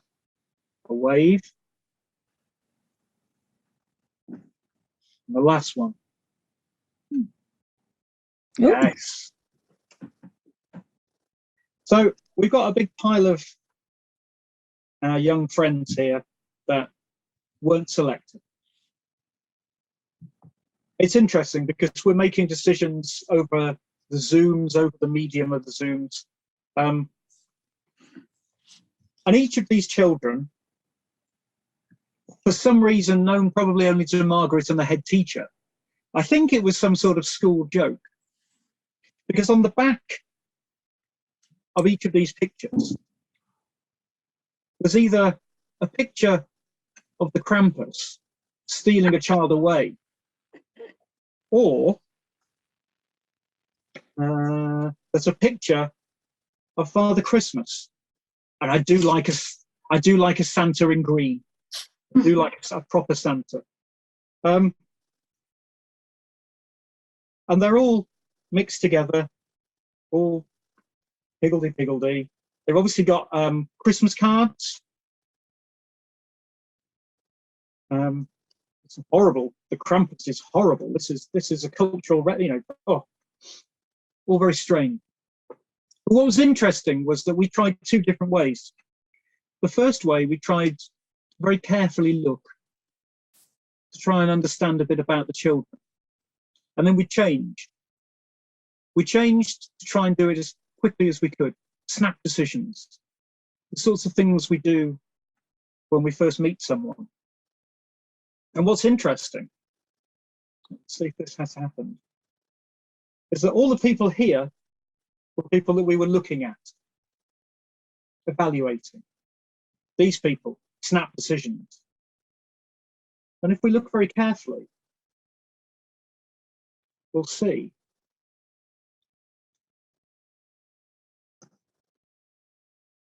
that when you're making snap decisions, you'll very quickly just seeing the wrong ones. But if you're given a bit longer, you begin to see the good in everyone. But let's be kinder. Let's keep searching those secret avenues and drawers and pockets and pouches. Let's keep finding what's hidden and showing it the light. I'm Ashton Carter. Thank you so much for spending some time with me. And I hope you have a brilliant rest of the conference. Thank you so much. Thank you, Ashton. That was fabulous. I'm not the only one to say that was just joyous. It was fantastic. Thank you. Thank you. Perfect end to the day. Okay, well, everyone, we've made it through day 2, and I hope plenty of you are going to join us tomorrow for the 3rd and final day of the conference. But yeah, thank you so much, Ashton, for a really great end to the day. Thank you. And yeah, it's lovely to have you with us. And yeah, look forward to seeing you all tomorrow. Well, it's a huge pleasure to introduce Carolyn, because as I said, for those who were here right at the beginning yesterday, day before yesterday, it seems like forever, she was actually an inspiration for this whole original idea, which went back to a visit I made to the V&A. She also fits in with a number of our speakers, Keynote and other, who are active in and beyond the museum sector. And I think with Carolyn, we can particularly say she's still active in it, but she's also very much active in other sort of related fields. She's described herself as working between image and language, object and text, static museum artifact, and original capacity for movement, and fascinated by her embodied experience of historic furniture and that of fictional and real 18th century characters. I think we're going to see a bit more of this in a moment. She particularly explores with colleagues French mechanical furniture, producing knowledge about its interior organization, operation, and meanings, which takes me back to those drawers that popped out of that bureau. Carolyn now works as a coach and consultant within the museum's heritage and university sectors. And sadly, for those of us who like to actually meet her in person, she's moved out of London and gone to live by the sea. Carolyn, you're very, very welcome here. Thank you, Naomi. It takes me right back too. We had quite a lot of fun. Good. Okay, I'm just going to share my screen and get going. Good. Fantastic. Well, thanks to Naomi and to Jenny and all the people, the text hosts and the participants. It's very nice to be in this space, which I was just sharing before with Annika. It feels like a really collaborative and productive and rather human environment to share ideas and thoughts. Now, I'd like to open by positioning my approach to working with the performative qualities of early modern furniture, my field being French furniture specifically, by talking a little bit about this embodiment and curatorial experience of this kind of work. And I'm grateful to Silvia Bombardini for speaking yesterday of embodied research as a methodology, and specifically her experiment in making objects to see how they felt to her. And I also really enjoyed Ellen's paper just a few minutes ago, and the comments and discussion that ensued in the session with her and Giovanni. I have a comparable introduction, perhaps, to how my work on secrecy originated, because it happened in my body, not my mind. I was curator of 17th and 18th century French furniture at the V&A, arriving in 1991 as an academic and leaving some 20 years later as a curator. The shift was one from mind to body, from intellect to senses, and from text to materiality. In various ways, I'm still on that journey as I work somatically with my clients in the environment that we sit in today in many ways. I often say I help people get out of their heads and into other intelligences that they often ignore, but breath, body, and nervous system being several important ones of those. But back to 91 at the V&A, where I was faced with looking after a collection of complicated objects with no one to learn from and no clue about how I was going to approach the care of the collection or its research. The best thing I figured was to get to know each piece of furniture, over 100 objects then, one by one and face to face in 3 dimensions. One weekday afternoon, I unlocked the key to the cabinet in the curatorial offices that held the original keys to all the objects, which in itself was quite a performance, and I took out the keys to a small marquetry table that had been intriguing me. In the curatorial files were some instructions for operating this seemingly unassuming table, and I copied the instructions and took them down to the gallery with me. When I got there, I read the table from the outside. Table, slender, elegant, tapered cabriole legs, amazing marquetry top, protected by a gilt brass contoured frame to fit its shape. Little else in the way of brass decoration, just the feet shod with protective mounts, cast, chased and gilded very finely. Drawer, small keyhole lined with brass to protect the wood, steel key. Small drawer, I thought, as I assessed the piece. What's going on in the other spaces, as I thought about it in a 3-dimensional form? The instructions warned me that the whole thing sprang open rather fiercely. I held my breath, inserted the key, unlocked the drawer. Nervous system was on full alert. Remember, I was a rookie. You know, I was an academic that had turned up to pretend to be a curator. I was really a rookie at that point. So as the small drawer is pulled forward, and you can see it here from the underside, it trips a latch that holds the top, the entire contoured top that you saw, closed and fixed in space. Once that latch is tripped, the whole wide drawer unit, which you can see here, the whole full width of the front, leaps forward quite noisily and forcefully, and do see the work of Mimi Hellman on protocols for women operating these kinds of objects. And this is what we see. What happened was the propulsive energy in the drawer unit drove the top backwards. So as the drawer unit springs forward, it drives the top backwards, guided by cogs and runners in the sides of the desk. And this is a view into the case, completely dismantled. And, you know, dismantling and x-raying this piece was hugely helpful, but I would never have thought to do it had I not had this experience in the gallery with it. Here you can see the arms, the scissor arms at the back of the case that have been unscrewed from the back of the drawer to stop the drawer throwing itself out onto the floor.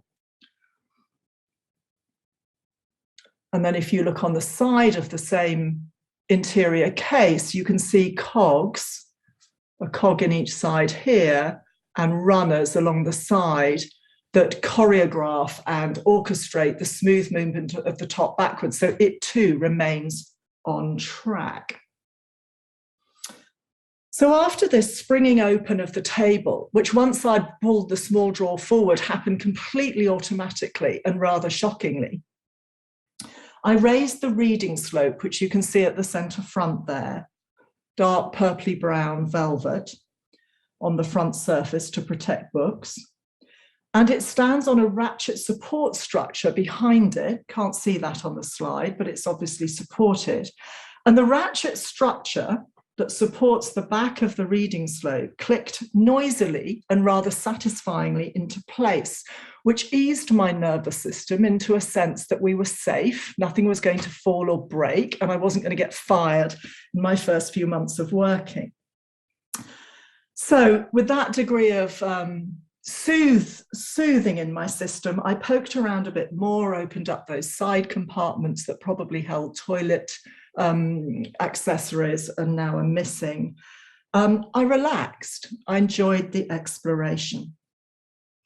After a while, I sensed again in my body that I'd learned and absorbed enough for the day. So I got ready to close the piece, relock it and get back to the office. And here was the embodied experience that set me off on a quest to explore the material culture of secrecy. And that quest lasted, 10, 15 years. I was in the gallery and the table was stuck wide open. I could not release the reading slope because the ratchet had truly clicked into place and it wouldn't budge. I couldn't lower the slope, which meant I couldn't push the wide draw unit back into the case, which would, had I been able to achieve that, have pulled the tabletop back over to enclose the whole thing. I couldn't leave it to seek help because it would have been vulnerable to damage or theft, and we had no mobile phones in those days. So I was stuck in the gallery with this thing, and I was completely clueless. It had me beaten. It was between me and it was smarter than I was. So I looked at it a bit longer and I contemplated it. I breathed a bit. I knew that if I had to calm my system, actually, to be able to deal with the challenge of dealing with the object. It was up to something, I sensed. I needed to have a different approach to lowering that slope. This wasn't a case of something being broken, I sensed, in the sense of museum objects not working as they used to hundreds of years ago. Neither was it a case of bad design or appalling craftsmanship, and they've certainly had experiences of all of those things. This didn't seem to be it. So holding that thought that the table was up to something, which was to become a significant line of thinking about furniture as a form of secretive and rather intelligent technology, I started to explore the object with my hands and fingers. My mind hadn't helped a bit. So with my fingers, I tested surfaces. I pushed and pulled and pressed on every aspect of the table unit on its legs. And eventually I discovered that a square frame of steel on the underside of the small drawer didn't seem to have played a role in operation so far, so it caught my interest. And you can see it here on the base. It goes all the way back. It's a square steel frame. Actually, I just said it was on the small drawer and I should have said it was on the wider drawer unit. Apologies. And this square frame, as I touched its edges, responded to my touch. I felt what I thought was feedback from some kind of spring mechanism. I got into a sensory relationship, pulled it a little bit. Okay, it wants to talk to me. There was a dance going on between the two elements of the objects, in fact, because I also sensed a little bit of a rattle in the reading slope. So there was a conversation going on between these two parts of the furniture. So with more conviction at this stage, I secured the reading slope, as you'll imagine, with a hand firmly behind it, and pulled the steel frame forward. And because I didn't release it this time, I found that this was the key to releasing the ratchet so I could put the slope down, put it down to bed, so to speak. So I closed the table, breathed out, locked it up and went back to the office.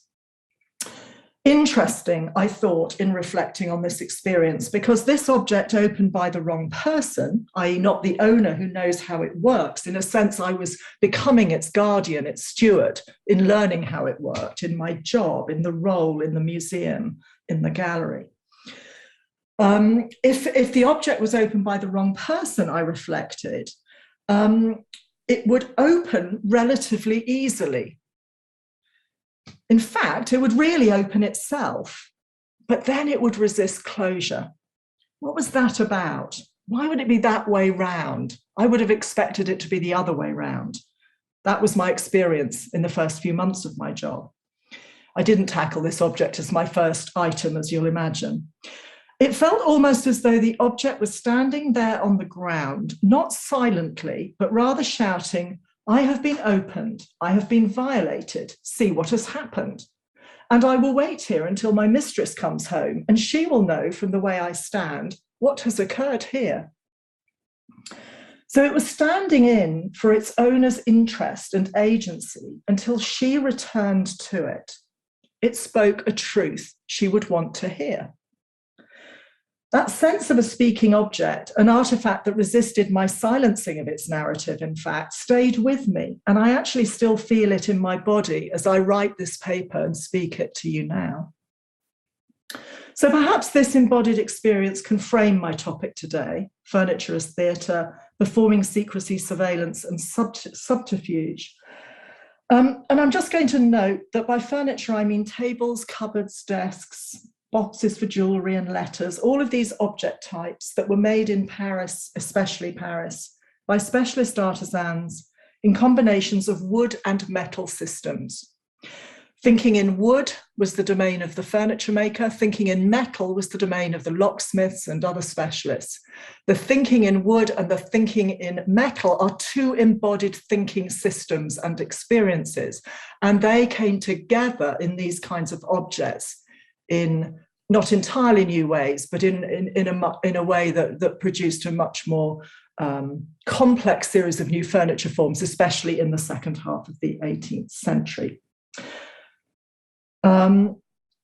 I'd like to look now at a few examples to get a sense of what was possible and the lengths and expense to which one might go to protect one's privacy, one's secrets, and one's possessions.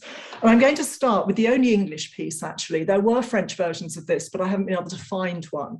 A 1680s lock that some of you may know from the British galleries at the V&A, that begins to speak to the idea that an object like a lock or a piece of furniture can stand in for its owner and have agency and action on behalf of it. And I'm going to hope that I can play you a video. It's a couple of minutes long, so enjoy it.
Let me just see if I can. There we go. That one always reminds me actually of the 17th century French fairy tale of Bluebeard. And my point in showing that and the slides that are coming are to illustrate to you what that idea that one aspect of secrecy and the discourses around secrecy is to know that there has been a secret violated, that these are the technologies that we're looking at in this kind of culture in 18th century France and court society in which those kinds of experiences were quite heightened. So let's look now at a lock, it's not going to move this, although you can have a video a bit later, that lives in the Cooper Hewitt's collection from about 1745. It's French, and you'll see at the top that there's a sphinx. So the sphinx is standing in for the owner, and indeed the locksmith, one might argue, to ensure that the riddle is answered. And the riddle's question, one infers, is, do you have the right key for this lock? Do you have the right to enter the space that I protect? It doesn't do anything particularly complicated. It's more in the representation of the Sphinx that I find interesting. But if you look down, the keyhole is actually obscured by this piece of rakai ornament that is screwed at the top, but not at the bottom, so that it can be kicked to one side with the finger to access the keyhole. So it has a low level of performativity compared with the Wilkes lock, but the Sphinx and the riddle is quite a strong invitation to read the lock as having a voice, if you like. And if we go on from here, let me just show you a passe-voleur lock, which was able to spring the two aspects of open work up to trap the arm of somebody who's put the wrong key into the lock, the keyhole. And let me just read something to you from the wonderful commentator Mercier, Louis-Sébastien Mercier, who's appeared in other papers this weekend. He described lockmaking as an art de luxe, which, though a guarantor of public safety, and he said good locks are the most perfect substitute for the police, which is what you're seeing with this lock, which actually holds the thief in place until the police arrive. Good locks, he said, are the most perfect substitute for the police. And yet, while the locks were these guarantors of public safety, they could not be said to do the same for public morality. The technical ingenuity of the locksmiths merely reflected, said Mercier, the deviousness of their violators, and both were becoming more resourceful day by day. And I would kind of infer from that, or even propose from that the locksmiths were probably ahead of the law, just as new technologies around secrecy now break convention and get into new areas before the law can catch up with them. And I think there's some interesting work in that. It won't be mine to do, but I suspect that could be quite an interesting avenue of thinking. Mercier cited the way that many coffers were secured, and I quote again, with a single turn of the key, the movement of a multitude of bolts is triggered, 12 or 15 of them shooting into place at the same time and in all directions. Excuse me. He also remarked on a new style of lock, which in their aggressive defense of the contents of a piece of furniture, indeed stood in most effectively for the police, or indeed the owner. When a rich man died, said Mercier, the hand of the man that placed and removed the seals on certain secretive cupboards trembled in his knowledge of modern locksmithing, anticipating that the spring mechanism of the cupboard might cut off his hand. The richer the deceased, concluded Mercier, the more cautious the commissaire. And here we're seeing such a lock, a passe-voleur, a thief trapper. One of the most elaborate of Mercier's examples was a combination lock with a mechanism that both grabbed hold of the wrist of anyone who tried to open it without the correct combination, and, if that were not enough of a deterrent, then proceeded to fire a pistol at the misguided intruder. Mercier believed, and I quote again, that a political scientist might judge political and private morals by the configuration of locks. The more complicated the locks, the more these peoples must be dominated by ruse and artifice. We have several surviving examples, although I haven't found a single surviving lock that does exactly what he described, nor a lock of this type with a combination mechanism rather than a physical key. But if we look again here to the passe-voleur, these are horrible slides, sorry, from an old publication, but you can see top left what the lock as screwed to the door or the cupboard looks like. It looks completely innocuous. You put your key into the keyhole on the right side, upper side of the slide, and you can see how complex the key form is. It needed to fit precisely. And then if you've got what was called a false key or a rossignol, it will trigger the clamps to jump forward, as you can see at the bottom, and hold your wrist in place. So quite performative, theatrical indeed, in relation to comments in the last session. Here's another one about 1780. So you can see again a complicated keyhole in the lion's mouth.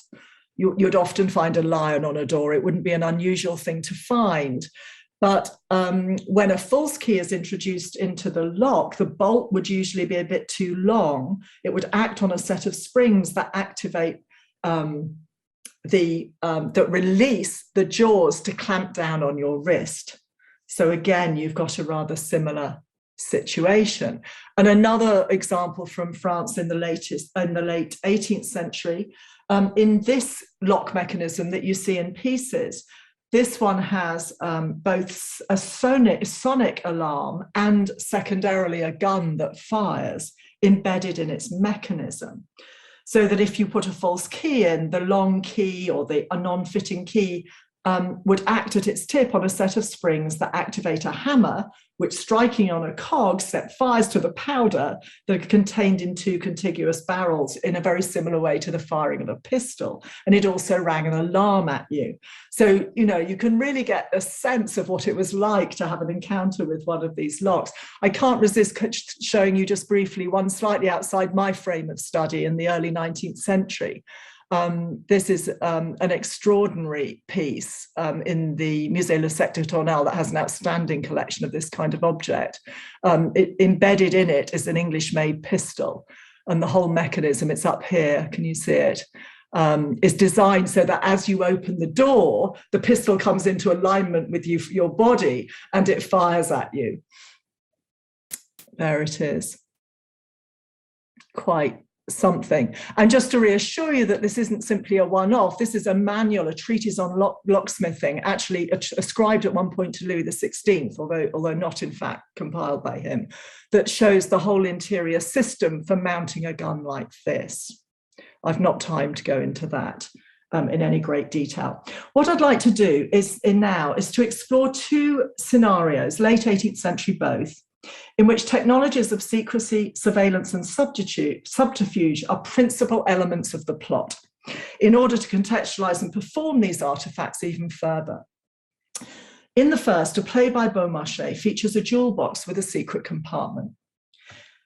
The first performance in Paris of Beaumarchais' play La Mère Coupable, The Guilty Mother in translation, the third of the Figaro trilogy, the least known and the least performed, took to the stage in Paris in the summer of 1792.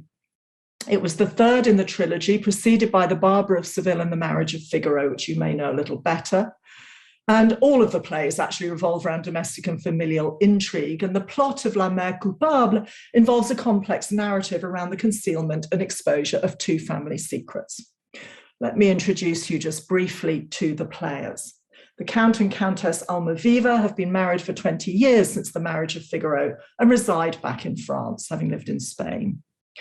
The plot revolves around these long-held family secrets whose disclosure threatens to disrupt heart and home, also finance and intergenerational relationships.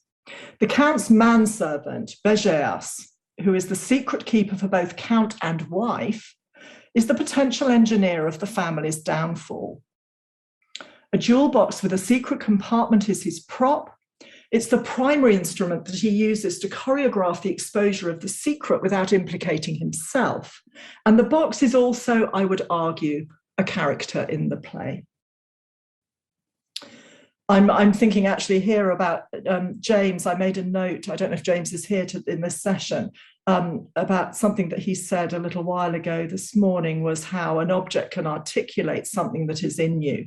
And I thought of this box when you said that, James. So it opens up a really interesting discussion. Now, both secrets at the heart of the story relate to the parentage of the Almaviva's son, Léon, and of their ward, Forestine, who are destined to marry each other. The first act opens with a hushed discussion between Figaro and his wife, Suzanne. As Figaro sums up the story to date, he explains that Begeas, and he describes him as that wily Irishman who, as his lordship's secretary, got his hands on all his secrets, talking them into leaving Spain and coming to this country where all is upside down, hoping there he'd be better placed to exploit their disagreements, detach the husband from the wife, marry the ward, our friend Florestine, and get his hands on the family fortune. It is agreed that Suzanne is to spy on Bergias, and in scene 4, she's alone with him, and Bergias offers to tell Suzanne a secret, which is that he's intending to marry Florestine himself, and he asks for her help in engineering this event. In an aside, he mutters, and I quote, "If I could just have a few minutes alone with the Countess's jewel box, the one with the secret compartment I had specially made for her, where those important letters are hidden." So he invents a reason for Suzanne to bring him the box, and he prepares himself so that in scene 8, the secret is discovered. As the Count is consulting Bergias about his wife's fidelity, Bergias engineers a struggle over the physical jewel case, during which he deftly releases the secret compartment by a touch of the button and exclaims, "Ah, it's broken now." The Count observes the secret space, a betrayal in itself of his marriage, the honesty of his marriage, and he sees the letters inside. The letters reveal the parentage of one of the children, which is not what was believed to be true. His wife had had an affair during their marriage some years ago. Whilst apparently trying to prevent the Count from getting his hands on the box, Bergias is thrilled that his subterfuge has worked because he has successfully provoked the discovery by the Count of his wife's guilty secret, because the letters are from his lover. The rest of the play deals with the disastrous fallout from the discovery, and you'll be glad to hear that all is resolved. The right people get married, the Almavivas forgive each other and are reconciled. Bergias is shamed and doesn't run off with the cash. Order prevails. And I want just to show you a little bit of a detail around a box in the V&A's collection that I'm going to propose might stand in for the box that featured as a character in the play. So here it is closed on the left, and on the right, you open it up, having unlocked it at the front. And the first thing that you can do, if you twiddle one of the little features up here, is that holds that in place, is to release this false lid behind which you could start hiding things, flat things, letters, basically. You can see the 3 tambours are opening there on the main body of the box. So your eye is somewhat distracted by what appears to be the most important spatial arrangement to which you need to attend. The lid, when closed up, doesn't look like a secret compartment. It is not evident that there is a way to release that top. And if we look at the left side of the box, we can see something called a double fond, a double bottom, which is talked about quite a lot in 18th century France, in cabinet makers' treatises through to fictional narratives like the one we're looking at.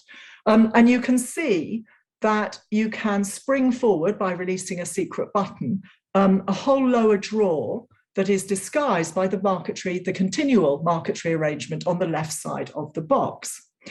And then you can lift up the little lid there that you can see on the right side of the screen in order to access the compartment underneath. So just coming back to look at the box again, have a look at the right side now, which has a handle and also continuous marquetry and looks like a perfectly normal box side. I feel like I should be showing it to you as a magic act like last night, but I'm sorry, I can't do that for you.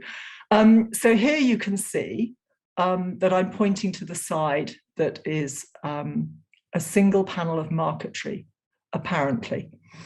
And what actually happens is that when you slide it up, because it sits in grooves in the sides here, you find that there's a whole structure behind the false side that allows you to access a little secret compartment, a drawer in the bottom, via this recessed ring pull, so that the marquetry side can be slid up and down flush with the object. So the jewel case in the play, which you will have noted was not commissioned by the Countess, but by her husband's manservant, introducing all kinds of difficulty, had this false bottom, a double fond. There's another one in a secretaire in the V&A from 1775. Here it is by a cabinet maker called Benemin. Here it is open. The secretaire has got lots of spaces for storing paper. It's got writing drawers. It's got larger drawers in the bottom. But my main concern is to show you how the secret spaces can be accessed. So if you look on the left side of the screen, you can see that there's a door with no handle. You need to press on a part of the decoration in order to release the door, which you can see is sprung open on the right, which means that you can access the little box.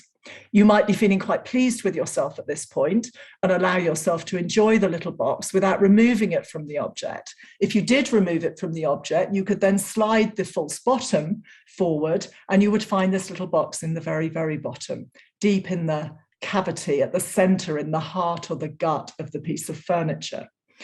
And if you went even further in your exploration, the little yellow box on the left side of the screen shows you a very small panel of sheet brass at the bottom of a little decorative column.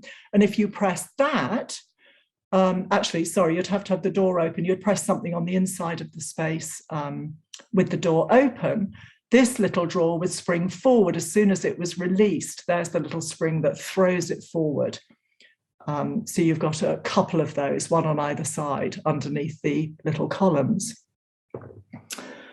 Okay.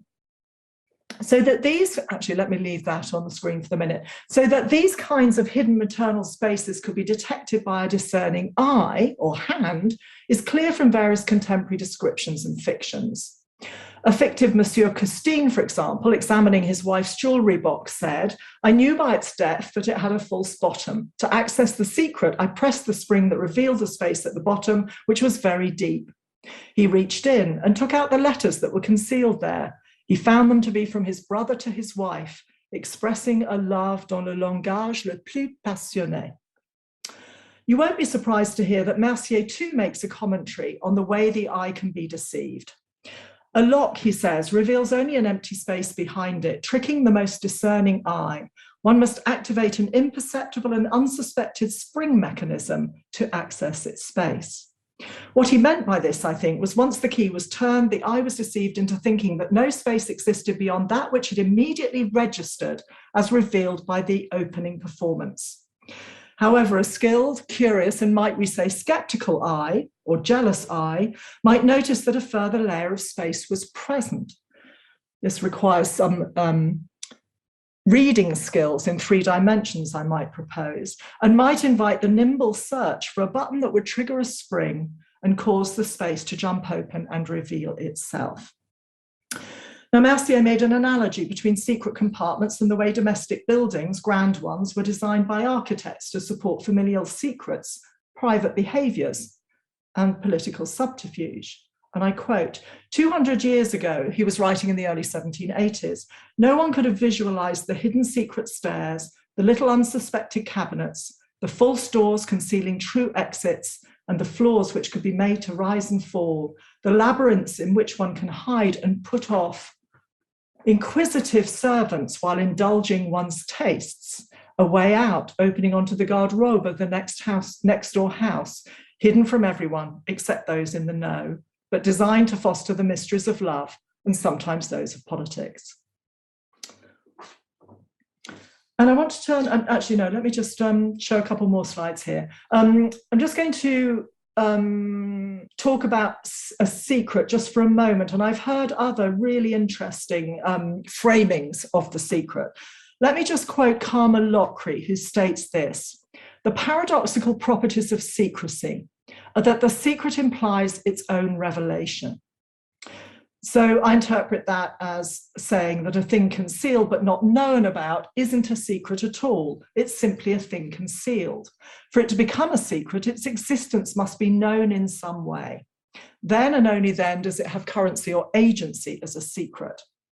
Once the knowledge of the secret is out, the search for access for it can begin. And I see that these escutcheons, these keyhole, elaborate keyhole decorations, perform just such a function of announcing the secret within. This is a piece from the V&A on the left that we've just looked at, and a rather grander one in the sense of the escutcheon, early 18th century at the Getty. Now, despite the inventiveness and highly ornate presentation of these locks, it was, I suspect, the invention of the combination lock discussed in the Paris journals and in scientific circles from the 1770s and 80s particularly, that made a significant change that we should consider before I close this speech. The technology of the secret shifted from a physical device, the use of a key that is held in the hand, on the body, to a combination, So this is a regular keyhole that you need a key to access. This has a combination lock, as you can see. And the combination is a number that was held by a person in his or her mind, committed to memory, not accessible physically, not foolproof perhaps entirely, but this surely seemed at the time an enormous advantage in securing secrets of all kinds. Now, my final scenario is this.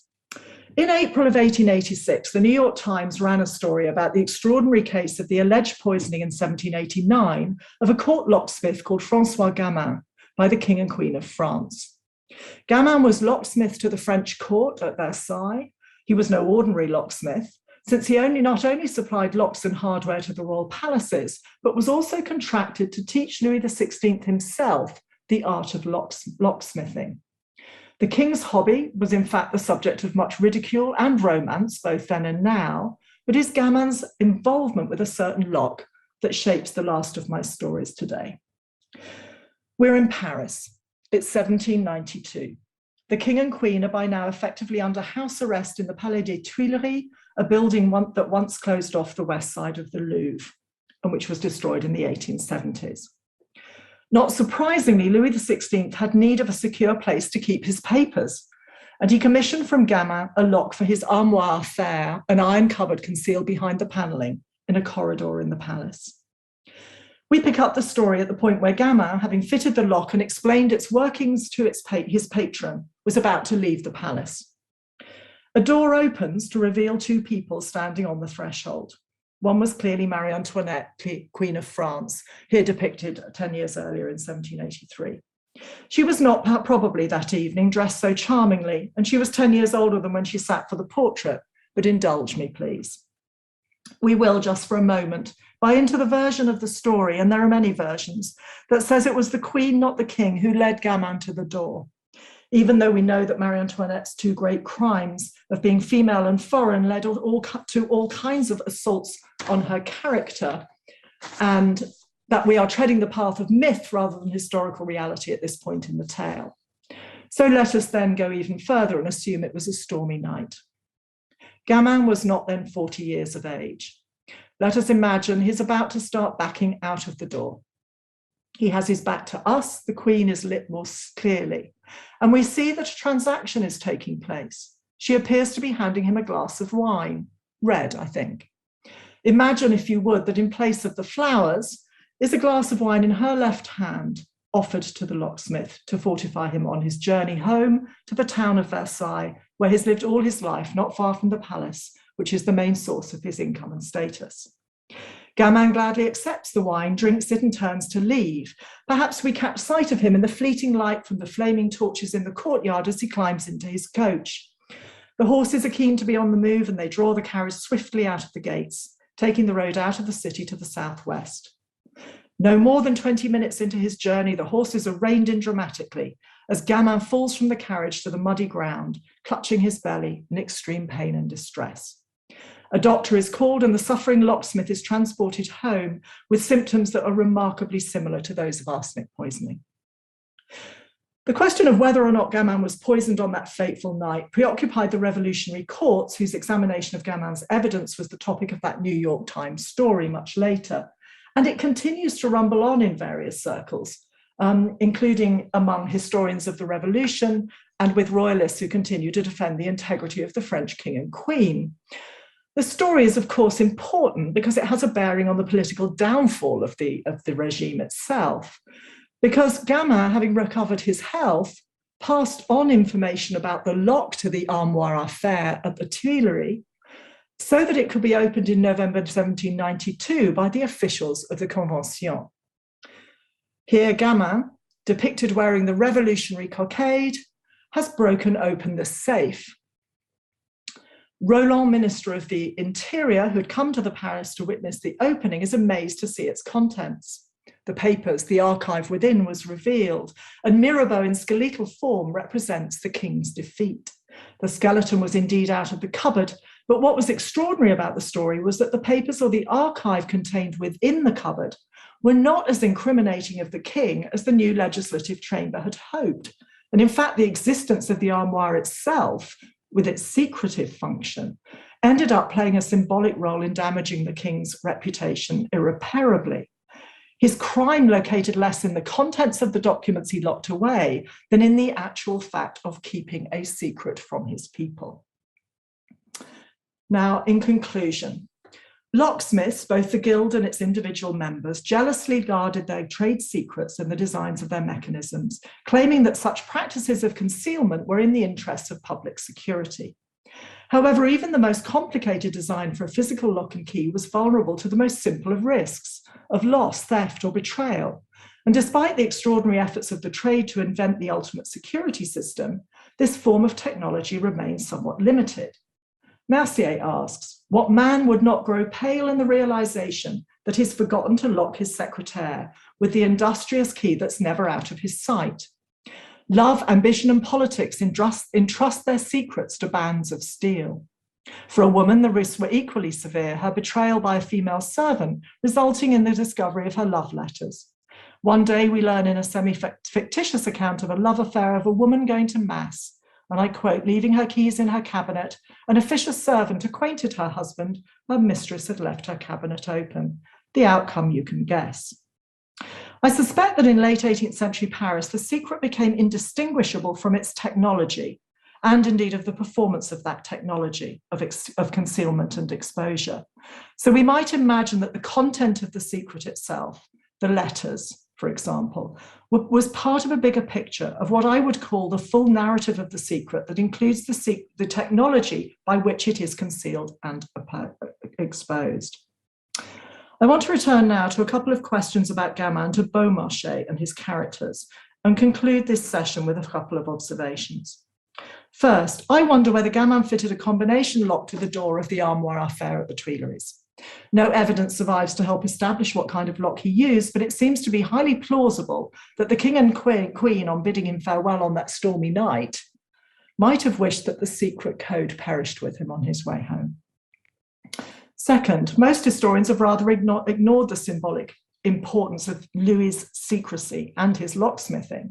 The papers in the armoire, you see, were not as incriminating as his opposers had hoped. This has puzzled historians, with the exception of Andrew Freeman, who recognizes the possibility that the armoire's existence was so inextricably linked to the mystery of the king and the values of the old system that it could not be otherwise than incriminating, whatever lay inside it. And finally, Bergerac. He was the secrétaire of Count Almaviva, not a valet as some translations describe. A secrétaire came in several bodies in the second half of the 18th century. One was the manservant to his master, a trusted domestic servant who looked after papers, files, and secrets. As Dina Goodman argues, the function of the human secretary became embodied in a new form of furniture in the second half of the 18th century. The furniture also called a secrétaire, in which papers could be classified, filed, stored, and secreted in a systematic way and managed by its owner without recourse to other human skills. This is the piece of furniture that Naomi and I talked about all those years ago. As a piece of furniture, the secrétaire was built with hidden spaces, disguised access points, and Mercier saw it as analogous to a design of a building, as I've said earlier.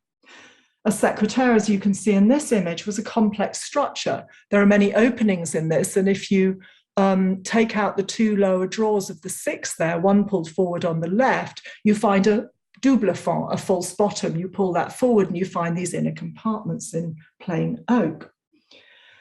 The artisans who made these pieces understood their clients' private lives intimately.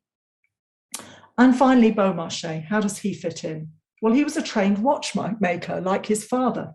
He understood mechanical instruments and went on in his career to understand the machinations of society and politics. After inventing a new watch escapement in the 1750s, he abandoned his trade and played the role of spy, gun runner, diplomat, playwright, and others. In his plays, he left far more detailed instructions than his peers about the way the players and props should perform his scripts, which is another clue, I think, to the way he conceived the performance of his plays. Of his plots, he was a veritable mécanicien, a word used in the 18th century to describe inventors of clever systems of locks, clocks, and watches. His plays ran, as one theatre historian has commented, like clockwork. In case you had any doubt that Beaumarchais was a skilled engineer of society and politics, with a profound and embodied knowledge of how objects worked and what uses they served in the familial and political context, let me give the last word to his own secrétaire. A man? No, a piece of furniture, a desk now in the Rothschild collection at Waddesdon Manor.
Oh, I'm so sorry.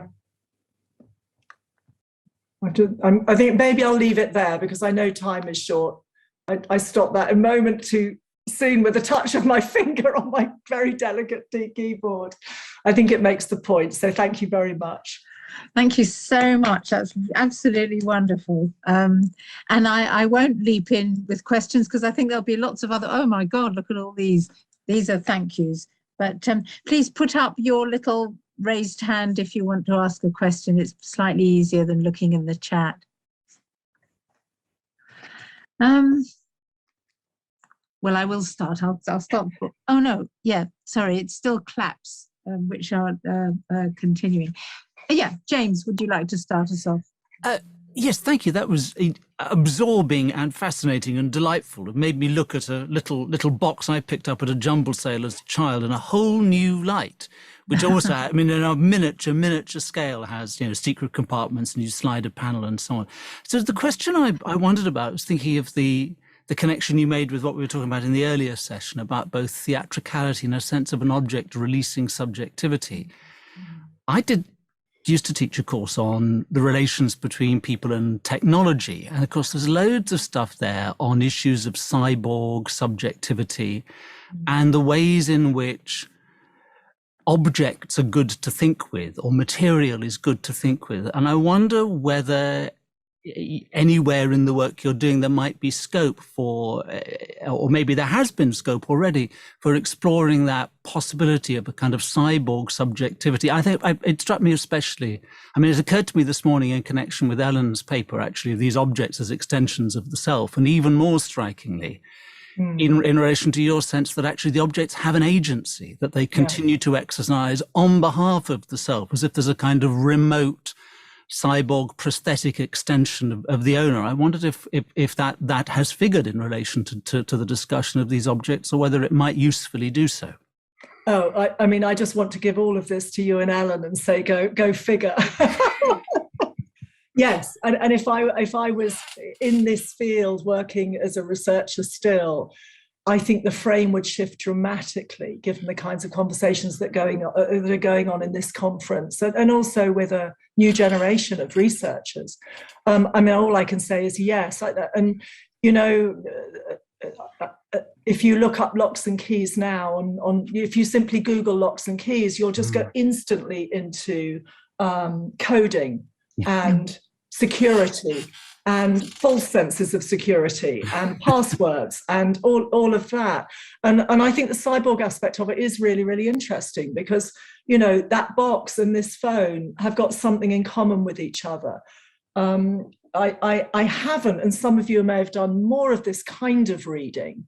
I haven't read 18th century descriptions, and that's what I would want to do, to try to elicit that as a kind of embodied experience of the objects. I haven't read much more than I've shared today, but I would want to look at the language that people use to describe that experience, because some of this is inference. And of course, I've channeled a lot of this through my own body, in a sense. But yes, I think your point is brilliantly made, James. Thank you. For what it's worth, I think one might find it in the 18th century, in one of the key things, as far as I understand it, that they're conscious of, the fact that they are developing autonomic machines. Yes, yes. Which is the whole thing that Otto Meyer talks about so interestingly. Yes, yes, great point. Thank you. Can I just raise something about, and it's quite a small question, I think, but when you were talking about secret implies that somebody knows it's there to be found, and therefore, and I was thinking this when at the magic event this morning, and also the other one last night. But it's quite interesting that in certain moments there was, there'd be a piece of furniture with this fantastically complex marquetry on the outside. And then if you opened up or you separated what looked like a continuous bit of marquetry, actually you'd find another bit of marquetry inside, which was, I was trying to think exactly what its status is in relation to visibility or to needing to be seen in order to work, which obviously it does, because it's expecting an awful lot of people not to see it. Yes, yeah, and I think what you say is true, and that rather as in interior room sequences, only certain people get to see certain surfaces of that front the spaces behind them.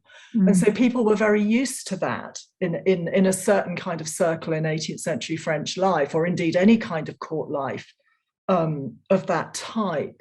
So they were used to not being able to get beyond a certain point, and to reading that, you know, in that very visual way.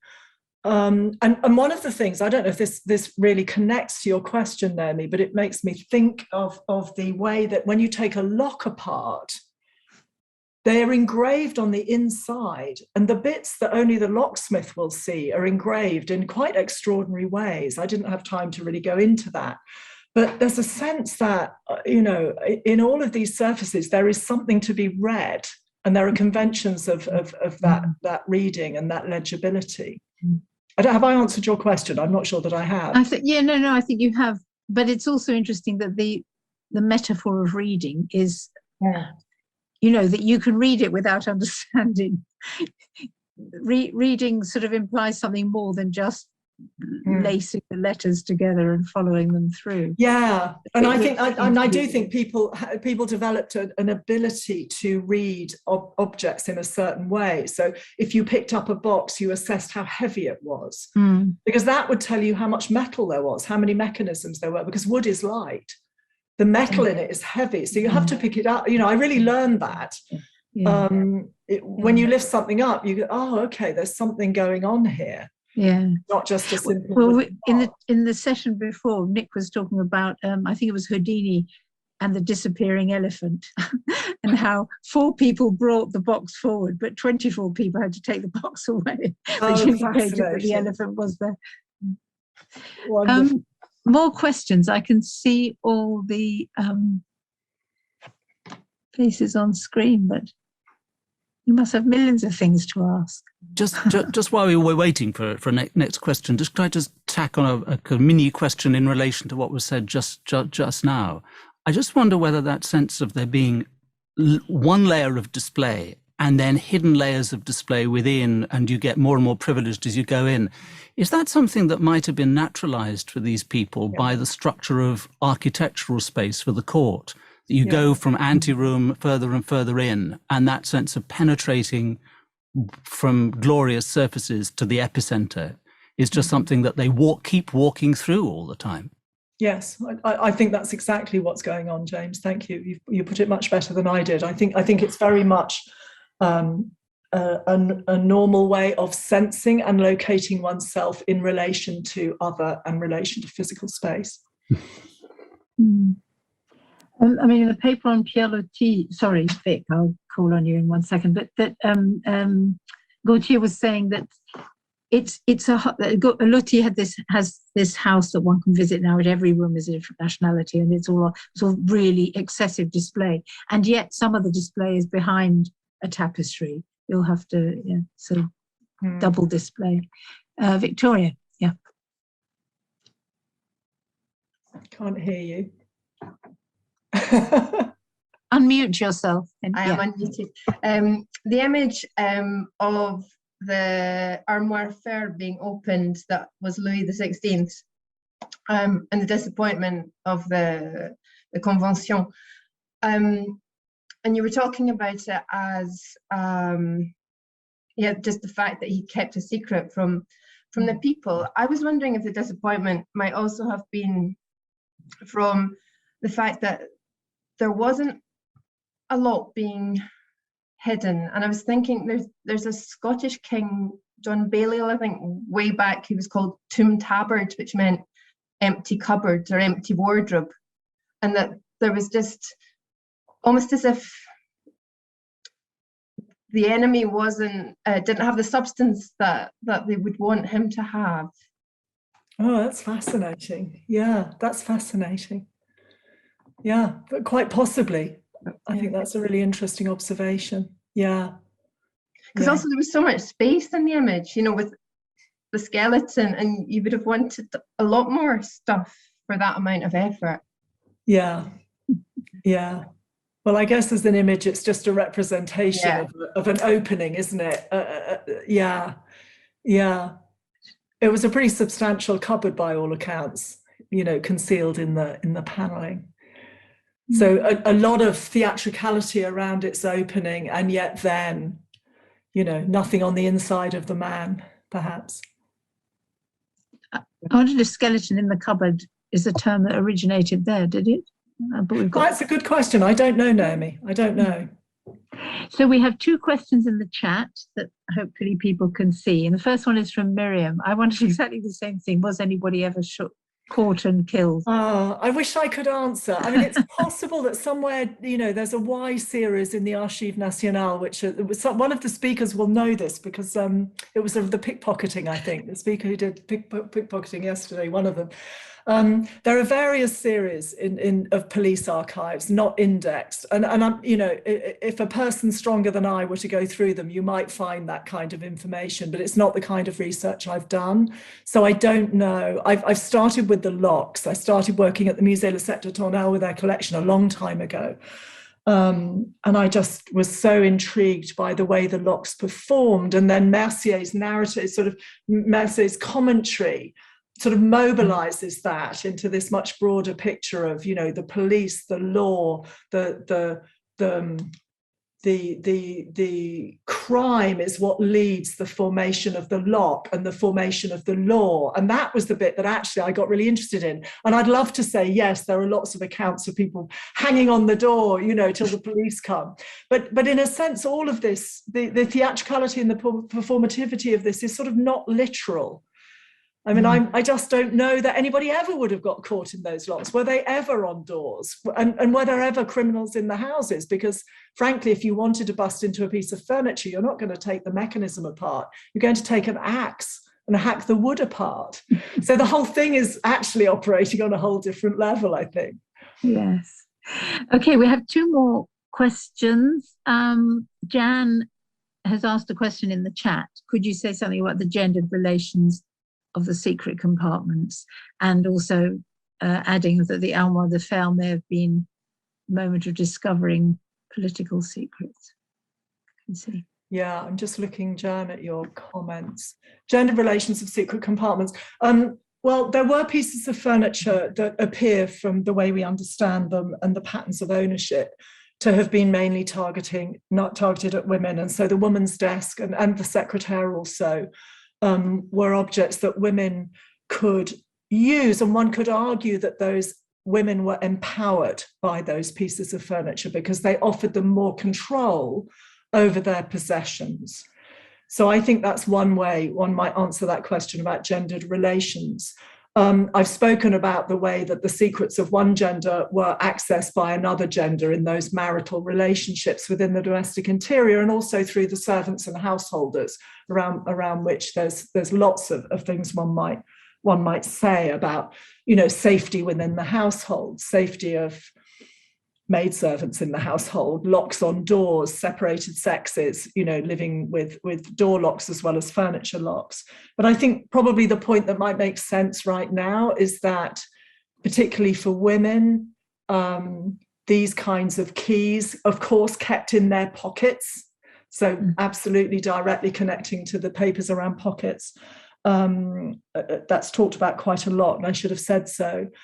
Does give them unprecedented control over their, to some degree, their bodies, because their bodies are implicated in these secrets in such profound ways.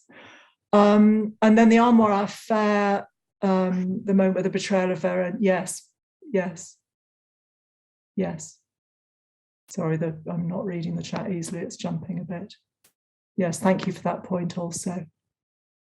There are two other points in the chat which are sort of adding information, so perhaps we will leave those there for the moment and go on. Oh, great. James is doing live research for us. Thank you.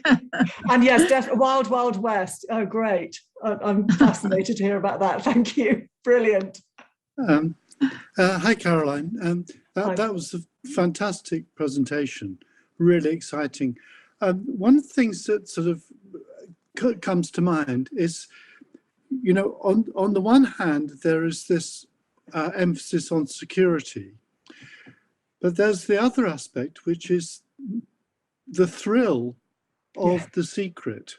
Yeah. And in a way, what we're talking about in many cases are love letters and things like that could actually be destroyed, and then they would have no risk. But I think there's something about the excitement of infidelity or something like that, that the fact that the participants might be discovered. And I think that, that there's almost a kind of a thrill in leaving a trace that secret, just a small point. Oh, no, I love that point, Paul. I think that's great. Thank you. Because I've said in other environments, people walk the tightrope between concealment and exposure. And that was, for me, it's a kind of gambling. So a couple of points come up for me. One is that unconscious or subconscious desire to be found out. So that's one whole conversation one could open up around your observation. And the other is that gambling was often performed around one's personal, particularly for women, one's own vulnerability sexually. You gambled horses, you gambled wives, you gambled yourself. And I think gambling is quite an interesting way of thinking about this. I have done a little bit about that, but didn't bring it in today. So thank you for your observation. I think you're absolutely right. Yeah. I think with great regret, I'd better draw this to a close because we've got rather a foreshortened lunch hour and we probably need to stretch our legs as well as eat. So as Anika has mentioned, we're closing the link after this, and then it will be reopened at 1:25 and the next session begins at 1:35. So a very, very big thank you to Carolyn for fulfilling all my hopes and expectations and memories. Thanks again.